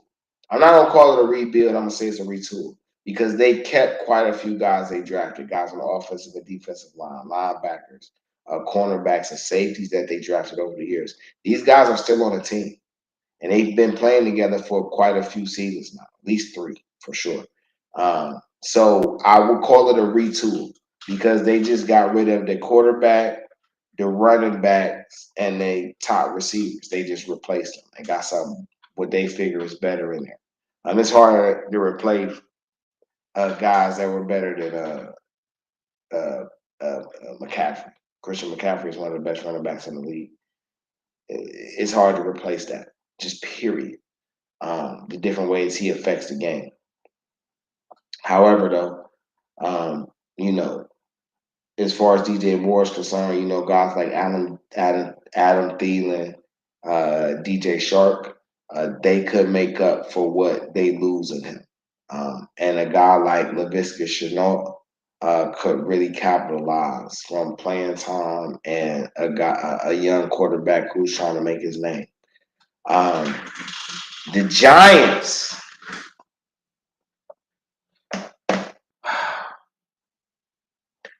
Personnel-wise, the Giants got a good team. Like personnel-wise, front to back, the Giants got a pretty nice team, offense and defensive wise. They got guys on the defensive line who are formidable. They got guys in the secondary who are formidable. They have weapons on offense that are formidable. They have a coach that I feel like is fire. Brian Daboll is a very good coach. The issue I have is, how did Daniel Jones get $40 million? I'm just asking, what did he do in his previous 4 seasons that warranted, no, 5 seasons, that said he earned $40 million a year?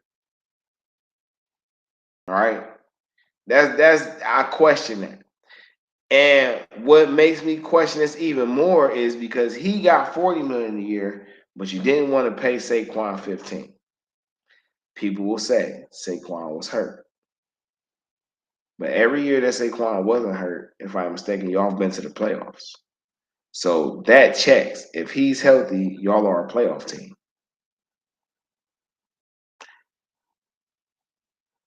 I'm a running back position fan by nature.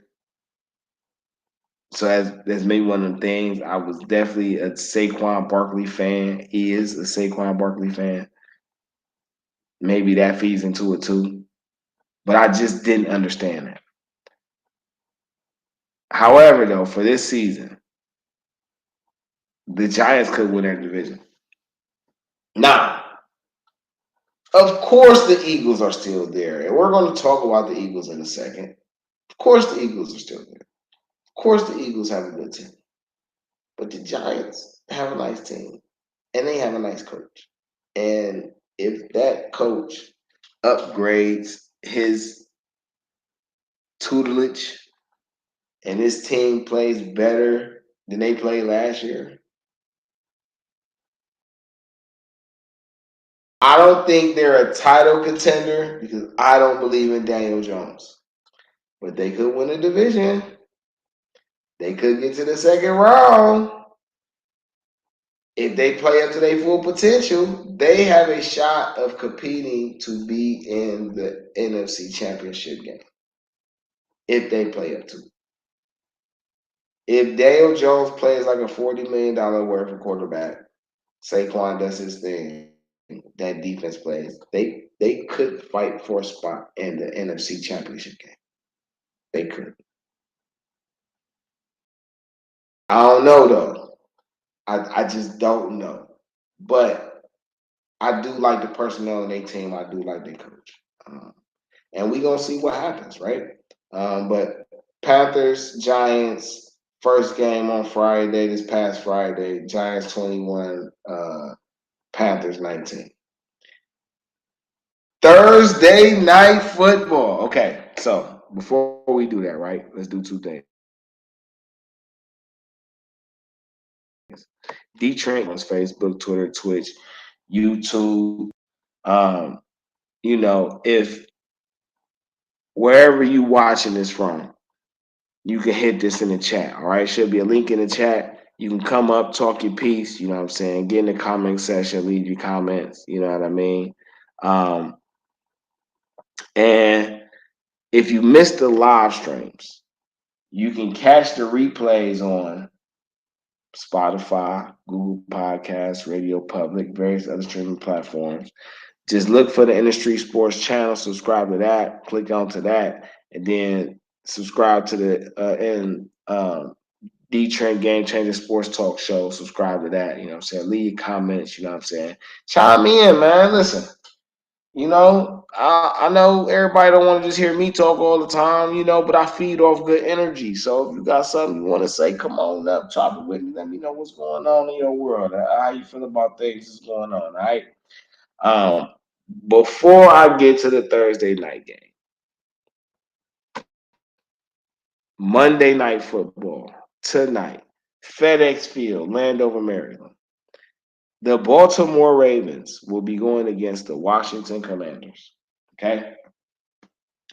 The Baltimore Ravens are going to be one of the most watched teams this NFL season. Why? Because Lamar Jackson is back, and Lamar Jackson got a contract. He also got Odell Beckham Jr. He also got Zay Flowers. Rashad Bateman should be returning at some point from his injury. They have Isaiah Likely. They have Mark Andrews. They just signed Melvin Gordon, running back, and J.K. Dobbins should be returning at some point in time. On top of that, they have a whole new offensive system with Tom Monken, and they should be throwing the ball more. So the guy that they're used to seeing run all the time is now about to be passing, and he has some dynamic weapons that are very fast. The whole league gonna be watching.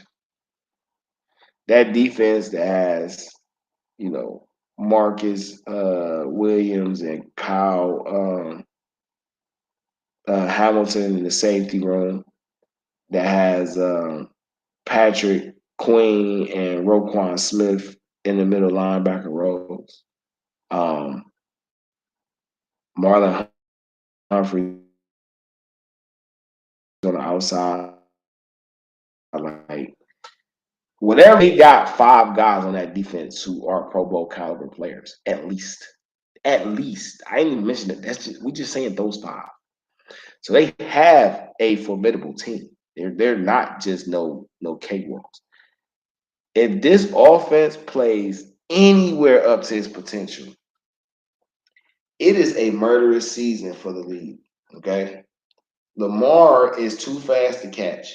And if he's passing dynamically to a Odell, a Zay, a Bateman, a Andrews, if you're getting good production from Lamar running, but not also him a return and rehab J.K. Dobbins and getting what Melvin Gordon can give you when he plays up to his potential.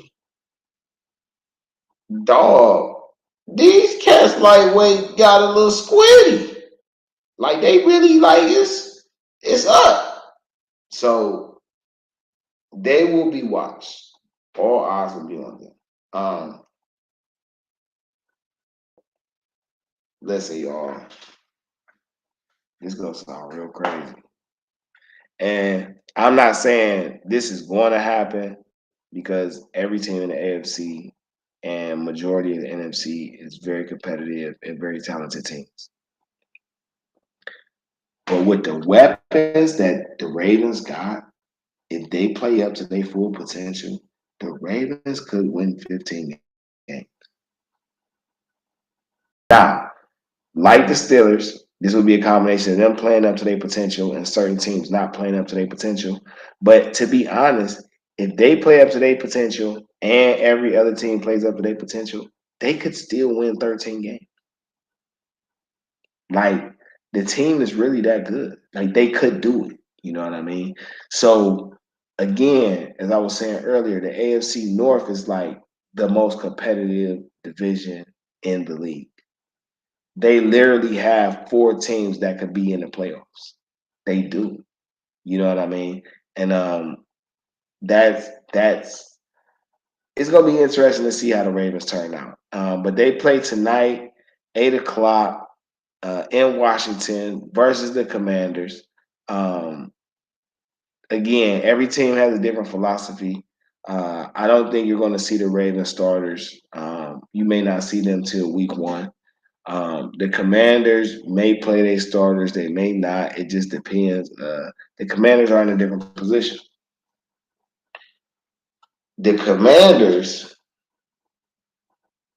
have new quarterbacks. Sam Howell, a guy they drafted, who could take over the spot, shows to be the guy.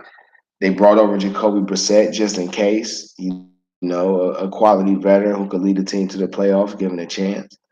In my opinion, anyway. Brian Robinson is back healthy after a year removed from his incident.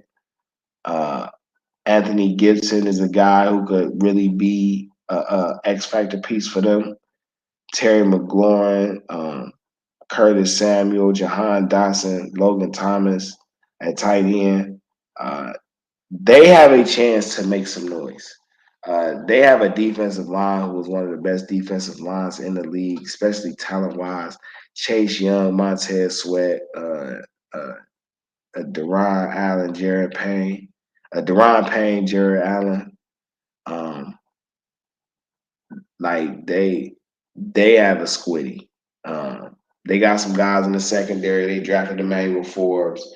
They got the one linebacker, John Davis, who they got from 2 years ago, who I think is nice. They have a chance. They're in the AFC East. The Commanders are with the Eagles and the Giants and the Cowboys. And these Commanders, the real question for them is how their offense going to be. Because the new offensive head guy over there is Eric Bieniemy. And we all know Eric Bieniemy from the Chiefs, who's been looked over for head coaching jobs for years. He gets a chance, and we get to see how one of his offenses work under his full direction.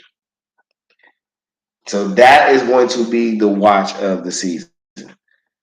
For me, he has to compete for 10 wins. For all those talks about can he run an offense be legitimized, he has to get 10 wins. And he has to get 10 wins not just solely on him, but because Ron Rivera is a guy who's a quality head coach in this league, who has been to a championship game in this league, both as a player and as a coach. and he's a defensive guy. So if you got a high quality defensive guy on your guru as legend, y'all need at least 10 wins. It doesn't even matter how tough your division is. Y'all need at least 10 wins, in my opinion. Just for all the other chatter to die down, you need at least 10 wins for sure. Terry McLaughlin has to McLaurin. I'm sorry, Terry McLaurin. I'm so sorry.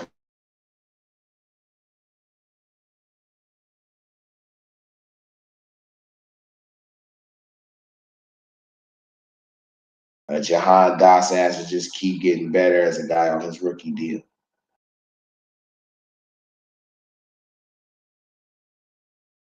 And can Sam Howell do the thing, or would Jacoby need to come in and save the day? A lot of questions for that team. I don't know if they can win the division. I'm not saying it's impossible. I'm just saying I don't know because I don't know how that offense is going to play to judge them properly.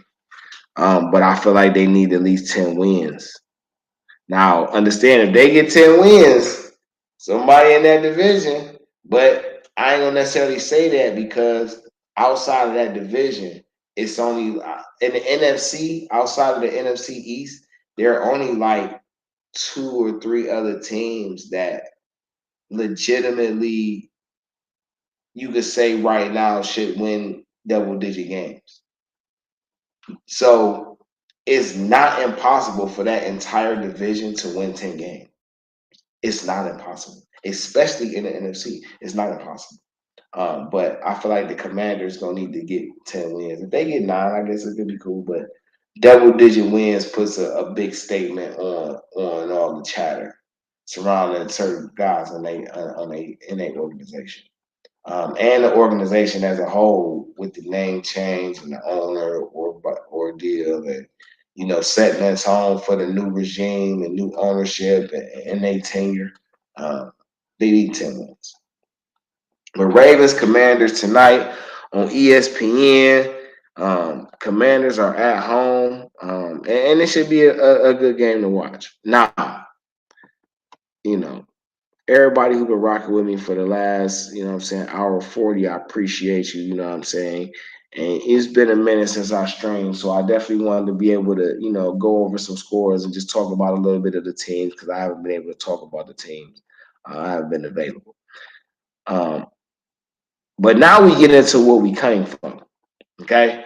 This is really the heart of the show because this is just what I like to talk about the most. And that's these Cleveland Browns. This is where we come from. All right. And it's a nice little ordeal to unpack when it comes to these Browns. You know what I'm saying? It's a nice little joint to unpack. So we gonna get into it. All right. We gonna talk about what's going on. They played Thursday night against the Eagles. And when they played against the Eagles, it was a pretty nice game. Score ended up 18-18 in a tie. The Eagles have one of the best front sevens possibly in the league. That combination of Davis, Jordan Davis, Jalen Carter, Fletcher Cox. Then you got Nolan Smith, Brandon Graham on the ends. And I think they got Johnson. I think they got a guy named Johnson on there. I'm not sure. That may be the Jets. But then they got Nakobe Dean and Zach Cunningham, and they did have Miles Jack, but I just read something that said Miles Jack is retiring. And just to get at a couple of thoughts. I commend you, Miles Jack, for going with what you want to do versus feeling obligated to stay a part of something you don't want to stay a part of. Just flat out. It takes a lot of courage to just admit when something is just not working for you and to just abruptly change and do something different. Um, so I wish all the luck to you in the world. You've made good money in the NFL, as far as I know. More than some people have made in their own lifetime doing other things. I wish you all the luck in the world, my man. Good health, enjoy raising your family, and just enjoying your life as you have it, bro. For sure, for sure. Um, Now, the Eagles' offense. I mean, do we got to really talk about the Eagles' offense? Because the Eagles' starting offense is retarded. Okay. Jalen Hurts is a guy who does not get the respect that I feel like he's been earned since college. But he did go to a Super Bowl, shut a lot of people up. His wide receiver combination of A.J. Brown and Devonta Smith is one of the few wide receiver combinations in the league that is virtually unguardable. These two receivers can run every route and can run after the catch. They're also very tall receivers, 6'1", 6'2", 6'2", 6'3". Like, these guys go get the ball, okay? You add the fact that they added DeAndre Swift to that team, to that offense, and this is a guy from Georgia that can run and catch and really runs hard. Um, That offense with that defense, bro, they are the lead dogs in the AFC, in the NFC East. And it is a reason why. They are well coached. Their scheme is very, very good. And they play like they want to win a championship. All right. They played a really good game on Saturday. Um, Marcus Mariota looked horrible. Like Miles Jack, Marcus Mariota should retire. Your career and days as an NFL quarterback are over. Now, if you want to be a coach or something or a coordinator, that may work out for you. But as a player right now at the quarterback position, your career is over. And Tanner McKee or Tanner Mackey, I believe is his name. What's this guy's name? Hold on, let me get his. Oh, I'm so sorry. That's not what I wanted to hit. Let's get my guy name right. He came in for the Eagles though, and he played a phenomenal game. Um, he was really, really good, in my opinion. Uh, oh, did y'all really just do that to me? Anyway, the Eagles, the Eagles looked pretty nice. It's just a preseason game. Again, I say every team runs their preseason different for different reasons. They have different questions to answer. But the Eagles looked pretty nice. Now, the Eagles won like 13 games last year. But the personnel they got, what they added, how they play on a week in and week out basis, plus what the NFC looks like overall, the Eagles can win 15 games. I'm not saying they are going to win 15 games. I'm just saying they could. Right now, I don't know a team in the NFC that can stop anything they're doing. There are a couple teams in the AFC that can put up a fight. But if Jalen Hurts continues to just get better and progress like franchise quarterbacks do, hey, these Eagles gonna be a problem for years. Not just right now. I'm talking like the next 5 seasons. Like, these Eagles gonna be a problem, a big problem for the entire league. This is a very nice team. This is a very, very nice team. And a good measuring stick for the Browns.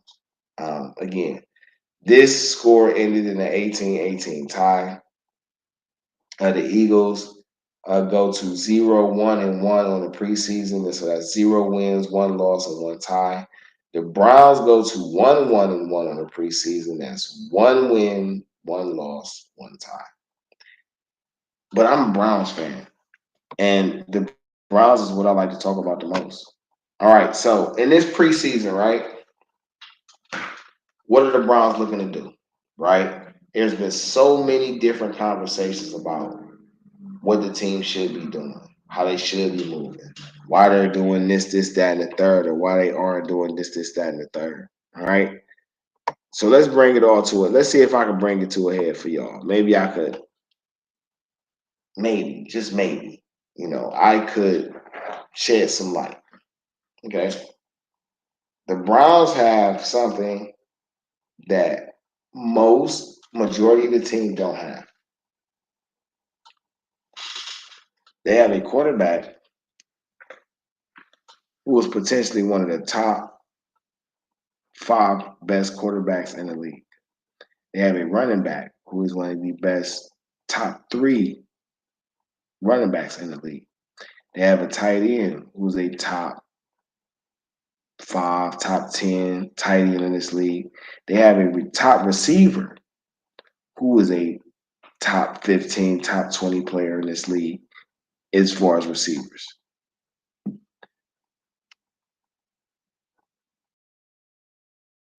The Browns have a history of bad things happening at the wrong time.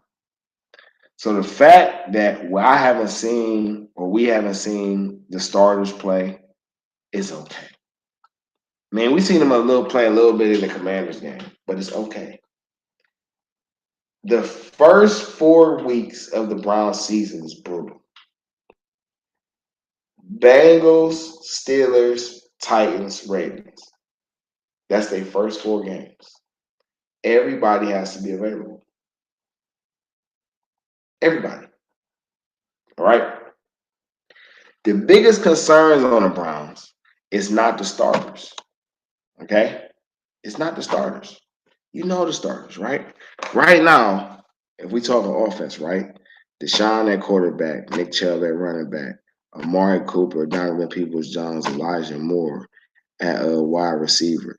You got David Njoku at tight end, and then you got arguably one of the best 3 offensive lines in the league, top 5 for sure, with Jed Wills, Joe Patonio, Ethan Pochich, Wyatt Teller, and Jack Conklin. Okay, these are the offensive starters. On defense, right? You have a revamped defensive line led by Myles Garrett. You have the additions of Zadarius Smith, Dalvin Tomlinson, Shelby Harris, and Obadiah Okoronkwo, double O. All right? That's just on the defensive line. You bring back Anthony Walker. You got JOK starting at your linebackers. We'll get to who might be the 3rd starting linebacker. But then in your secondary, you got Greg Newsome, Denzel Ward, Juan Thornhill, and Grant Delpit. All right.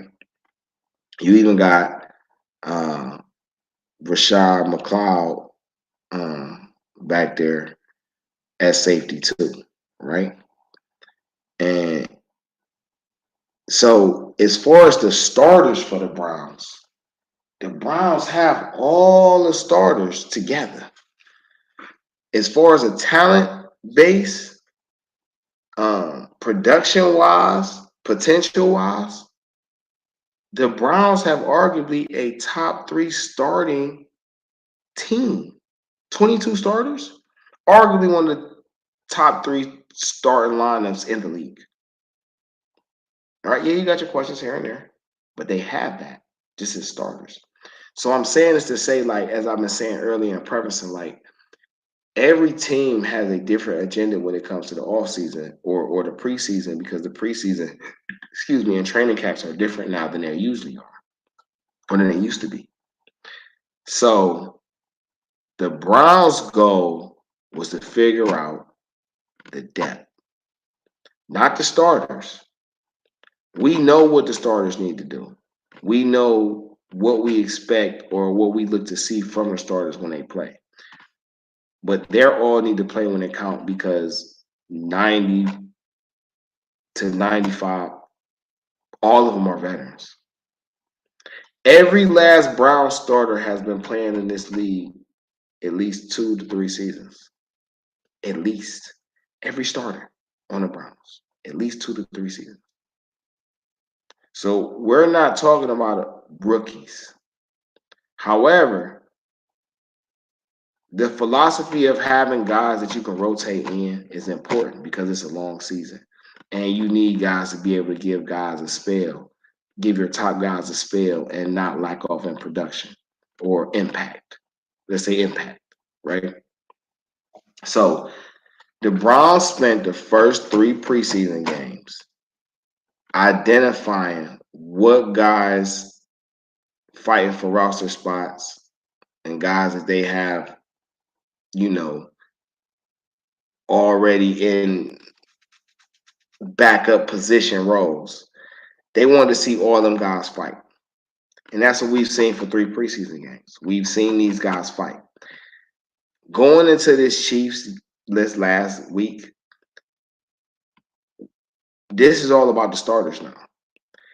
If you haven't made your impression on this team, you're pretty much behind the 8 ball.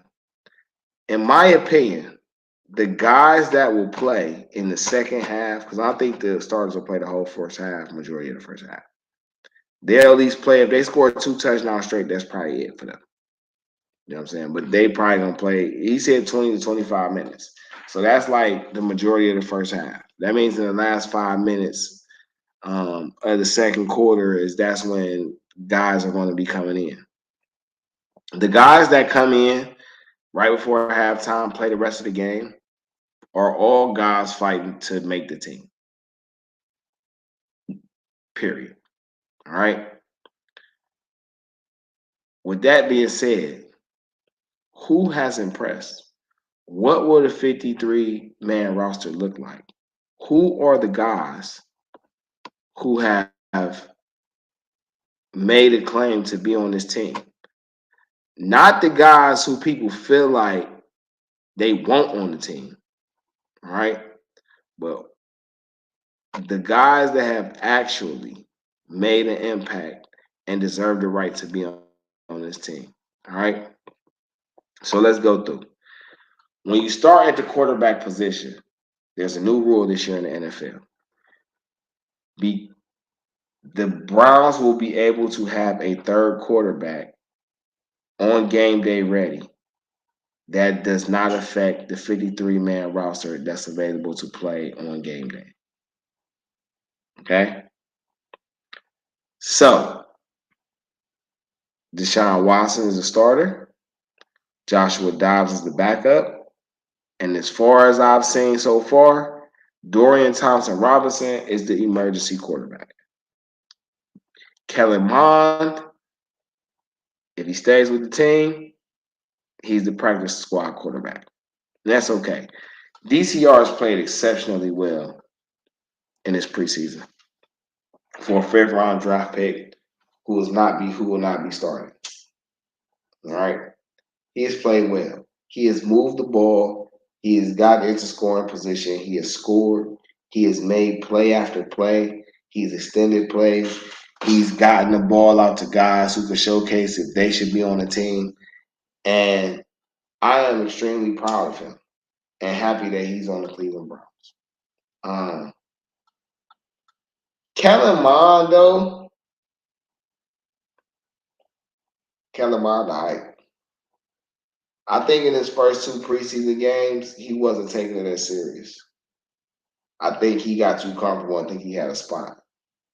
But then Dorian Thompson-Robinson started this game over him, and then he had to play in the second half. And I think that lit a fire under him. And Kellen Mond did his thing. But Dorian Thompson-Robinson is that guy. Make no mistake about it. And people keep talking, oh, well, should he be the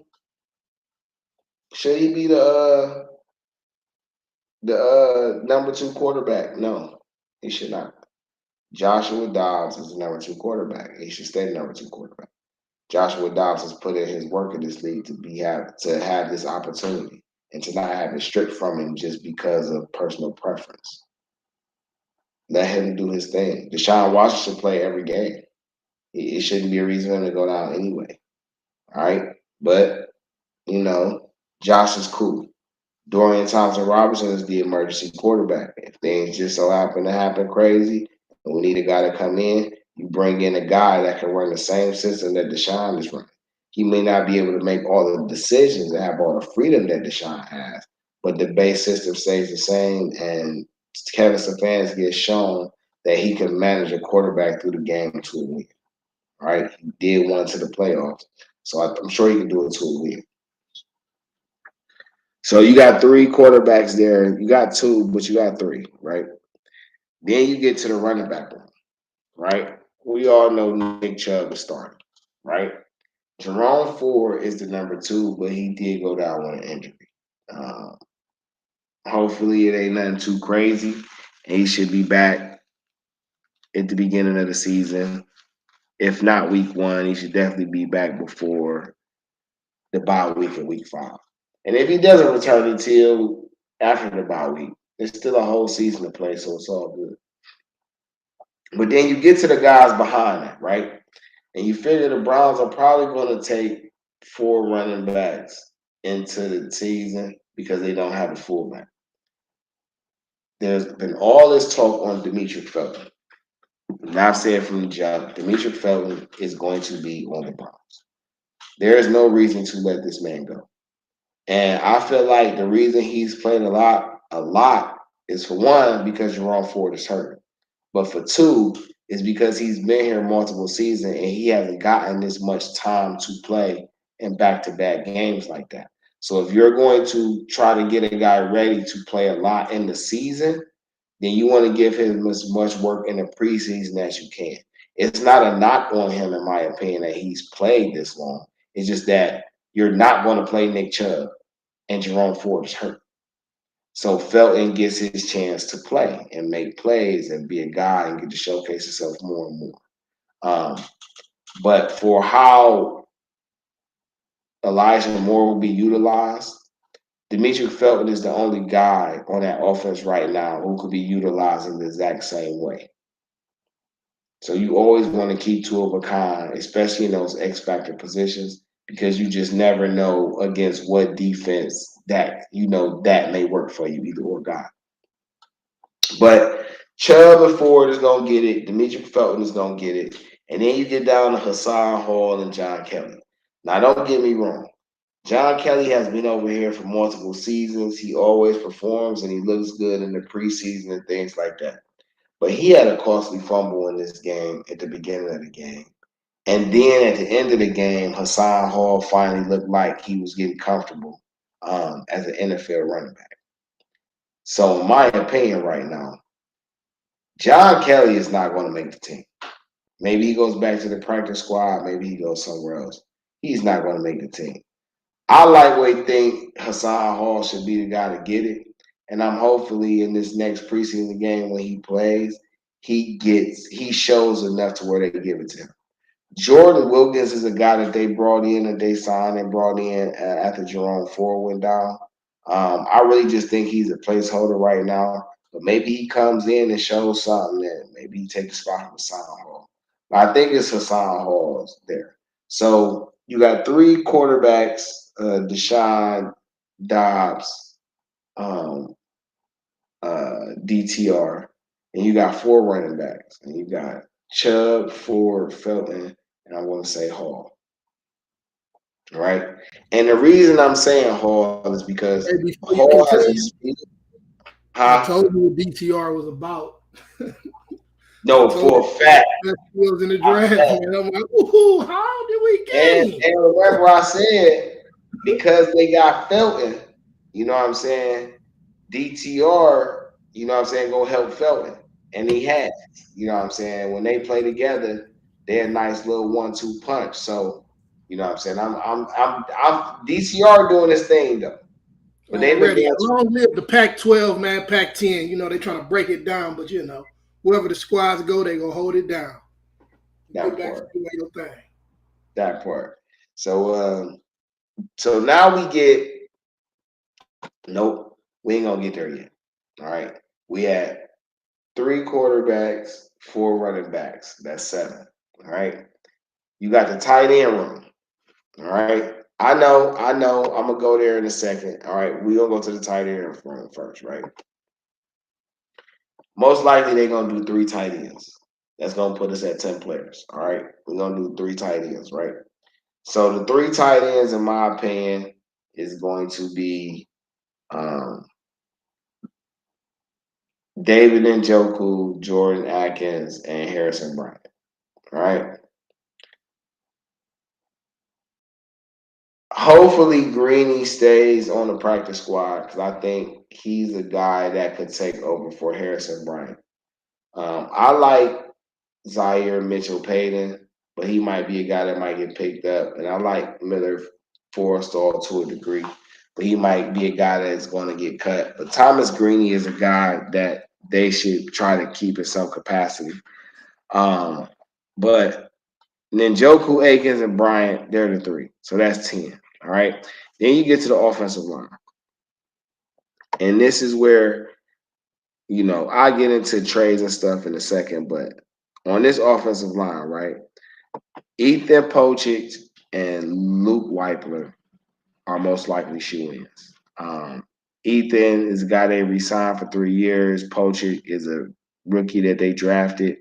And the high likely is Pochich holds the spot down till Weipler gets a little more under his belt, then he'll take over. Joe Batonio is a lock. Wyatt Teller is a lock. Jack Conklin is a lock. And Jed Willis, locks. All right. So that's 6 so far. I believe James Hudson is a lock as an offensive tackle they've been developing for the last couple of years. And DeJuan Jones is a lock as a guy that they've been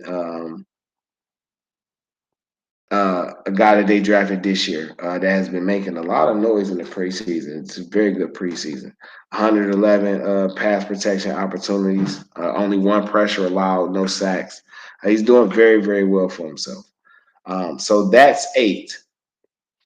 All right. That will put you at 18 players on offense. Now, they could keep a guard. Will it be Nick Harris that they keep at center and can rotate the guard? Will it be Michael Dunn? Drew Forbes is injured, so he's not even with the team no more. Kobe Gossett, Wes Martin, these guys are probably going to get cut.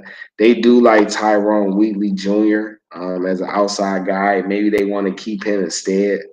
But I think Nick Harris is done for sure. So I'm going to say they keep 8, right? And maybe they keep 9. But I think they keep 8, knowing that a couple of these guys they can get back on the practice squad. Then you get to the wide receiver room. Okay.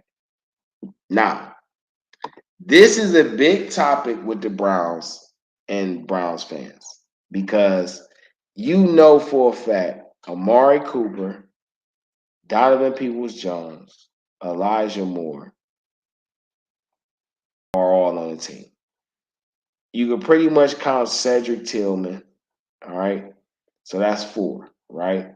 Then you get down to David Bell, Austin Watkins. Well, you get down to David Bell, Anthony Schwartz, Jakeem Grant, Jalen Darden, and Austin Watkins. Okay. Now, when you get to these guys, in my opinion, this ain't even just my opinion, but Austin Watkins has played well enough to deserve a spot on this team. Period. This is not even up for debate. He has a frame. He has a skill set. This is a guy you keep. Okay.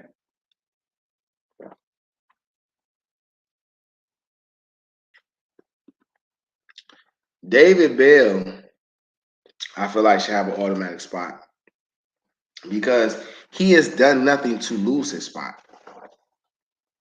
People just seem to like other players better. But when he's had a chance to perform and he's been given his opportunities, he's done what he's been asked to do. And now there's more competent quarterbacks on the roster for him to be able to catch passes from. You're getting to see this more. So if you asking me, those are the six, right? Cooper, Peoples-Jones, Moore, Tillman, Bell, Watkins. All right. I ain't gonna lie, y'all. I think they're gonna keep 7 receivers. Now, what's interesting is though, Jalen Darden has not played in the preseason. Jakeem Grant has not played in the preseason. And those are two guys who are, I really think they deem them as specialists, right? Guys who return kicks and punts. But it's very interesting that these guys haven't played in the preseason. So I'm wondering if they're going to play with the ones. If they do end up playing with the ones, then this leaves a lot to question about the offense. Okay. Anthony Schwartz has been much topic of conversation. He performed well in this game. He caught 4 out of 5 targets, had good production, caught some very nice passes. And I feel like ever since we've got more competent quarterback play for this off season, going into this preseason, I feel like Anthony Schwartz has gotten better every week. And this was just the first week it came all together. Now, I'm pretty sure he's going to play in the last preseason game and get another chance to showcase his skills and see what he could do. But I really feel like that's one player that the Browns could probably put on the practice team, and won't nobody swoop him up. But as far as that 7th receiver, I don't know. Like, they could keep Schwartz and let Jakeem Grant and the rest of these guys go. There's the question of Marquise Goodwin. And they could keep Marquise as the 7th receiver and let everybody else and see how that work out. And then put Marquise on the Pope list. You know what I'm saying? Once you do final cuts, and then bring the other guys back.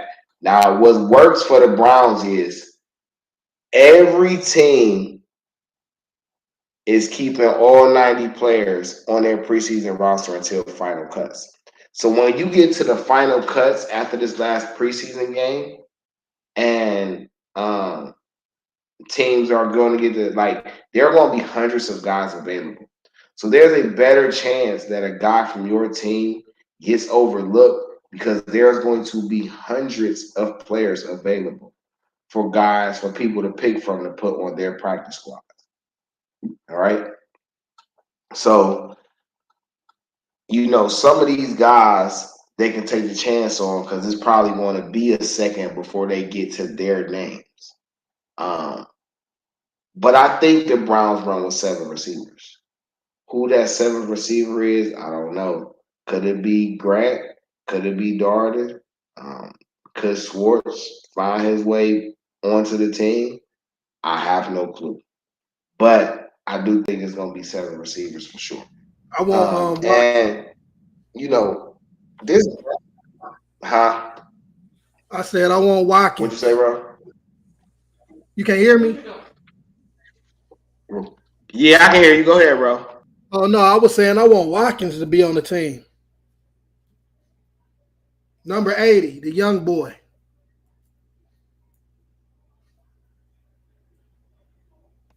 Okay, yeah. So you talk about Austin Watkins? Yes, sir. Yeah. So I'm about to hold on. Give me a couple seconds. What you think about him? Shit, I think he a dog. I think he'll get better with time. They gotta let him play out there with them boys. I'll keep him over Schwartz in a heartbeat.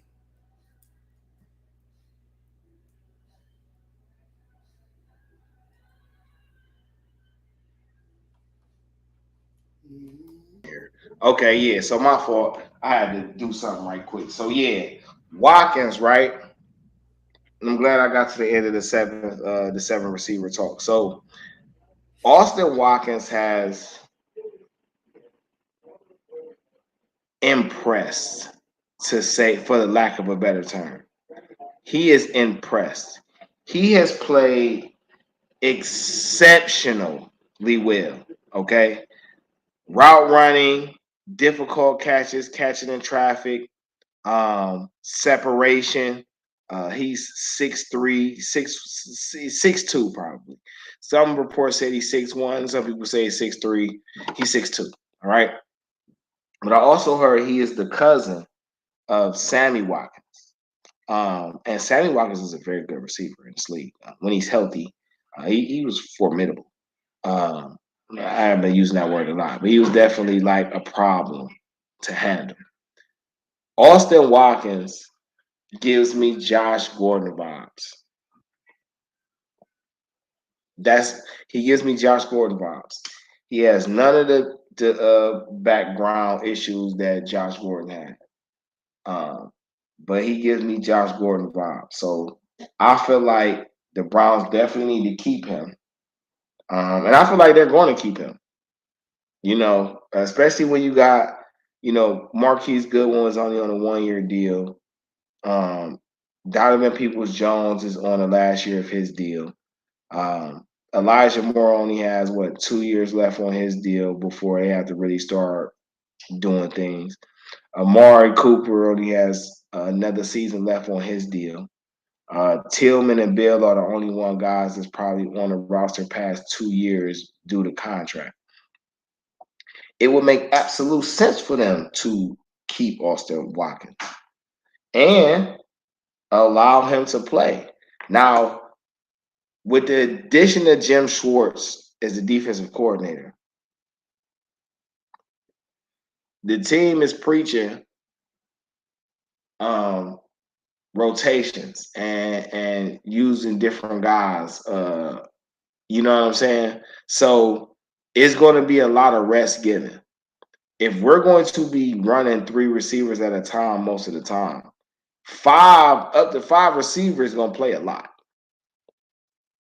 which means you still need a couple guys to play special teams.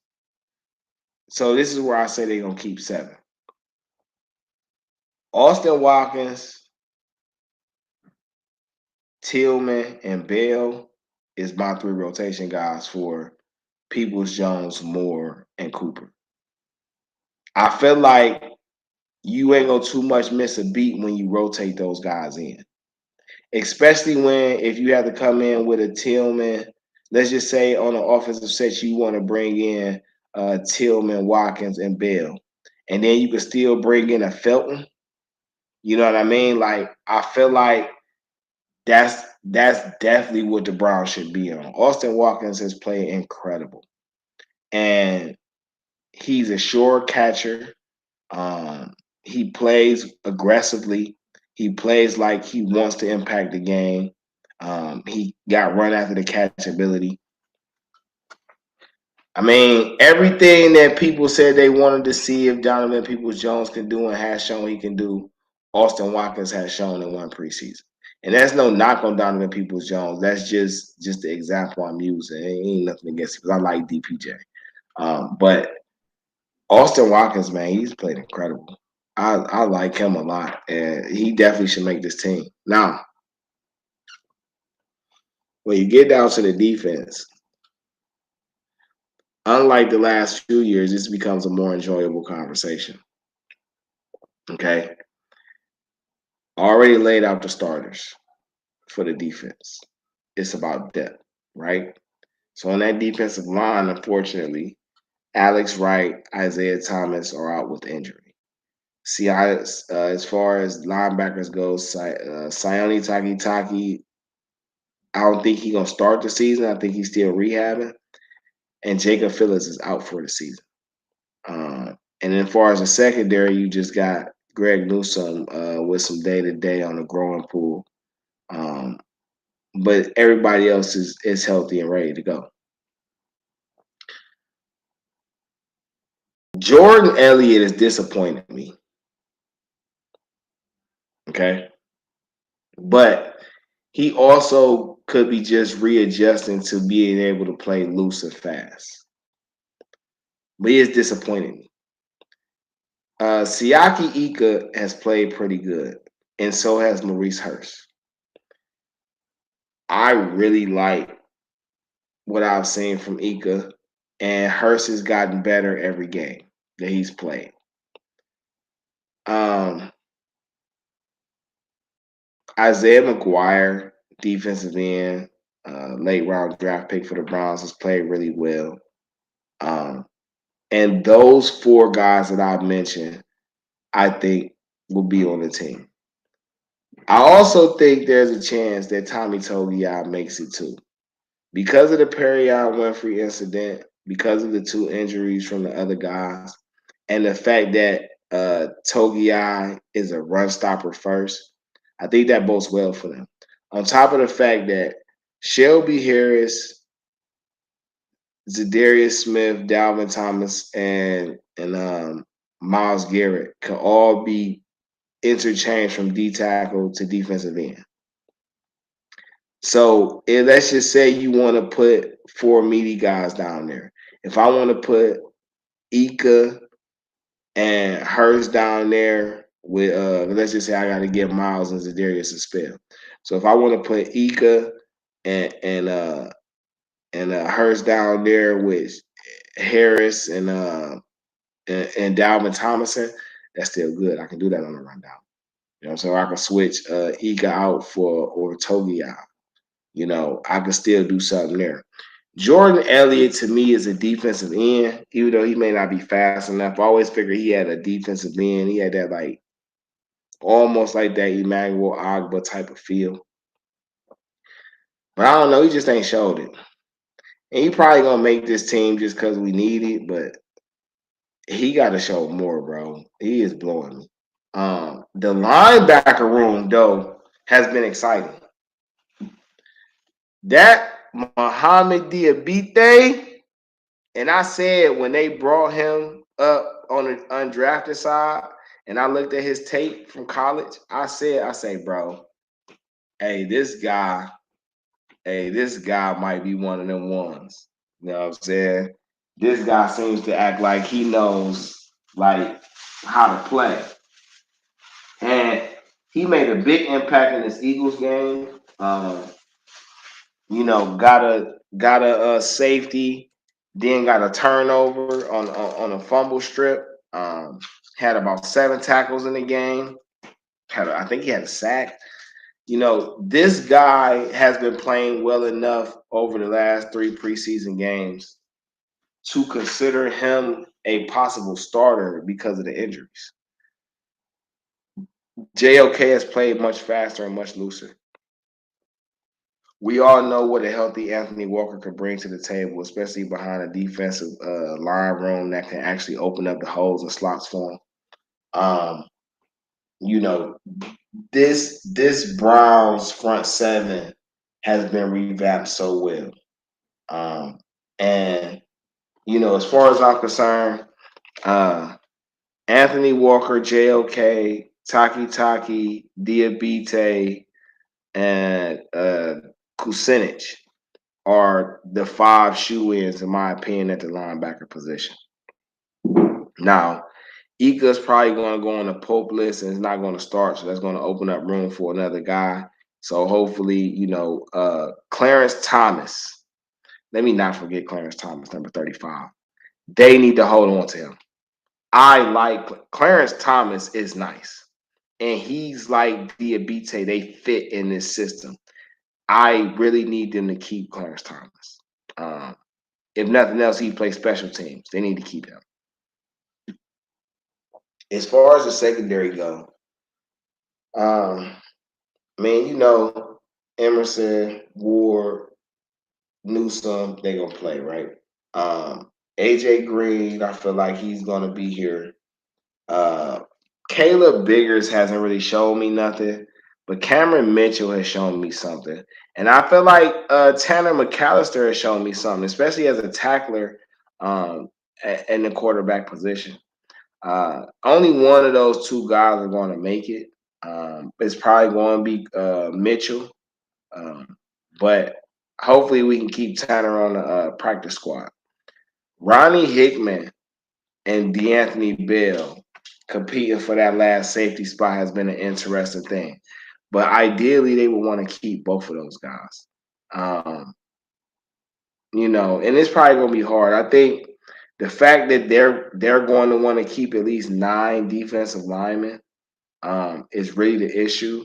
So you got Smith, you got Zadarius Smith, Myles Garrett, and Double O. That's 3 defensive ends. You got Shelby Harris, Dalvin Thomas, and Siaki Ika. So that's 3 defensive tackles. So now you need 3 more, right? And you're looking at Hurst, Hill, Elliott, Togia, Isaiah McGuire. But let's just put Isaiah McGuire in there. So I'm going to say Isaiah McGuire is a Sheenan. All right. So now that's 4 defensive ends, 3 defensive linemen. That's 7. And you know what's so crazy? Isaiah Thomas and Alex Wright gonna have to make the team because the only way you can be put on the injury list is if they're on a roster. So that means guys like Mo Hurst, Jordan Elliott, Tommy Togia, Lonnie Phelps, all these guys could be out on the waivers. And like I say, since all 32 teams is going to have to release up to 30 players, you're talking like 200, no, 30, you're talking like 900 something players. 700, 800, 900 something players getting released. It's going to be available. That's a lot of players.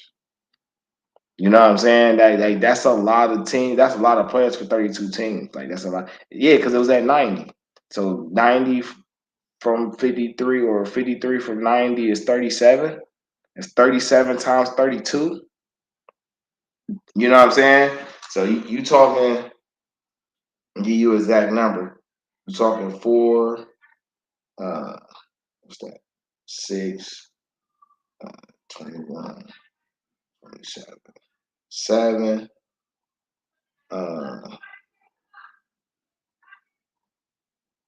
7. I got the 2 carry over with the 9. So we talking like 1,000. What was that? 1,170 something players. All right, and all the teams gonna be picking because every team is not going to only cut down to 53. Some teams are going to cut down to like 45, and then they're going to have to get other guys to help fill in the roster. So with all those guys though coming out at one time, it's impossible for every good player to get swooped up. And even if you miss out on your guy that you were just grooming, there may be another guy available who you probably wanted at another point in time that now you can acquire. So, for the Browns, it's just about keeping the top guys that they feel like are going to most help them impact the team and be cool and be good. Some guys you're going to see get cut that we wanted to get cut, and some guys might get cut that you didn't want to get cut. However the case, though, because of the setup, don't trip. Don't trip. So we got 3 safeties that we're going to run with for sure. With Juan Thornhill, Grant Delpit, and McLeod. You got 4 corners with Ward, Emerson, Newsome, and Green. So that's 7. You got 5 linebackers, right? With Walker, JOK, Taki, Diabite, and Kuzinich. And then you got, that's 12. That's who I want to keep. Diabite. Gotta keep him. Gotta keep him. Yeah, for sure. I want to keep Clarence Thomas too, so they might drop Kucinich and keep Thomas though, because Kucinich probably could make it back to the practice squad. Yeah. Kucinich is 51. Thomas is Yeah. 35. Yeah. You know what I'm saying? And then, like I said, on the defensive line, because with that 12, I put it at 25. So that you got that 12. Technically, it's 12 other spots left. But I think if they just do 10, right? Let's just say you got those five, those no, because you probably gonna add a fifth cornerback, which is most probably gonna What be. about Old State? Old State boy. And then so that's the whole thing, right? Because they could. So in my opinion, right? If I'm if I'm Schwartz, I would try to I would keep five safeties and five corners if I'm Schwartz. I would keep Juan, I would keep Thornhill, of course, Dale Pitt McLeod, and I would keep Bell and Hickman. And then as far as the corners, I'm gonna keep the top four and I keep Mitchell. Because you're going to need guys that's going to play special teams, that's getting some type of rec and still be able to sub those guys in the game sometimes. And having a couple young guys down there really helps out. Now I know that's 10, and then you like, well, damn, well, how many linemen they gonna keep? Well, you figure they only need to keep five linebackers. All right. 5 linebackers. Yeah, they only need to keep five because, like I was just saying, every team has to cut their days on the cut players on the same day. So every team has 90 players. Right after the third preseason game, like that Monday is final cut day, which means every team, all 32 teams, is going to be cutting 37 players at least. All right. That comes out to like 1,174 players. Okay. It is impossible for every good player that was left off a team to be swooped up. So the Browns would be smart by keeping the guys that they know they won't, whether they're going to grow or not. And then the bubble guys cut because there's a good chance that you're going to still get this guy back. Even if you don't get this guy, right? If somebody gets your guy, you get a chance to get somebody else's guy who they couldn't get, whoever that is. So I figure, keep 5 and 5 on the final roster side, because at that point you can designate certain guys for the practice squad and bring in guys like that. You feel what I'm saying? And then you could do 10 on the defensive line side because Alex Wright and Isaiah Thomas injured, and you probably gonna end up putting them on the Pope list. Jacob Phillips is injured, so you're gonna end up putting him on the Pope list. You feel what I'm saying? So that's gonna open up 2 more spots on the line and a spot in the linebacking core. Then you got you know, other little situations and shit. So if they go 10 defensive backs, 10 10 defensive linemen, 5 linebackers, that'd be cool. But then too though is that X factor of the wide receiver position. So the Browns, like, as far as I'm concerned, the Browns got a chance to like claim their own role because the Browns come out and go 4-0 going into the bye week. They are the scariest team in the football league up to that point. They'll be them guy went 3-0 in a division and beat the Titans and on the bye. That's going to make everybody have to play more harder when they play Cleveland. But we got so many good players and schemes that help them do what they need to do. Plus, our depth is getting a lot better. Like, bro, I got the Browns. I say the Browns should go 13-4, but I don't think they should have win at least 11 games. But I think they should go at least 13-4, and that's only because it's the first season that everybody together. You know what I'm saying? But they should get no less than 11 wins. You know what I'm saying? Now that I done kind of seen everybody and looked at the league and see how it's gonna go, like the Browns should be able to get 11 wins. 13-4 though, like that's the move. 13-4, make sure they win the division. Grossi and them, they just dropped something on You know what I'm ESPN saying? about 10 minutes ago about will Austin make the team? I don't know if you want to listen to it or not. Um, It's we Grossi. I know you don't really rock. It's Grossi and Nick Paulus.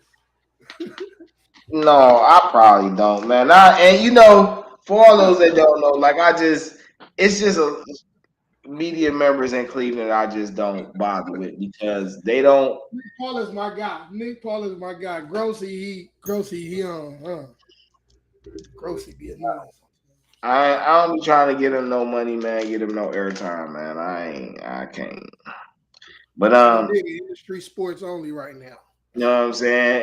And we about to end it off, man. DeeTrynt, Game Changer Sports Talk, Industry Sports, streaming from multiple media platforms, Facebook, Twitter, Twitch, YouTube. Follow us on IG at Industry Sports or at DeeTrynt. If you missed a live recording, you can catch the replays on Spotify, Google Podcasts, Radio Public, various other streaming platforms.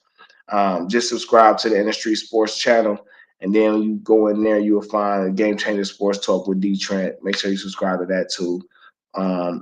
Whenever you look for it on Twitter or YouTube, look for Industry Sports. You know what I'm saying, or type in Game Changer Sports Talk. Either or, you're gonna get to the business. So it's been a pleasure rocking with y'all, man. We're gonna come back a little later on. We're gonna talk a little basketball and all that. But I had to just come and recap on the football side because I ain't really talked to y'all all preseason, and I'm pretty sure y'all probably figure what my thoughts is. Be looking out for new articles to be dropping in the next few days at the InDaStreetzSportz.com website. Make sure y'all check that out. If you got spotlight, you want artists, you want spotlight on. I said artists. You want players and athletes, you want spotlights on high school, little league, college. You know what I'm saying? You feel like they ain't getting enough shine, or somebody should look into them, man. Hit us up.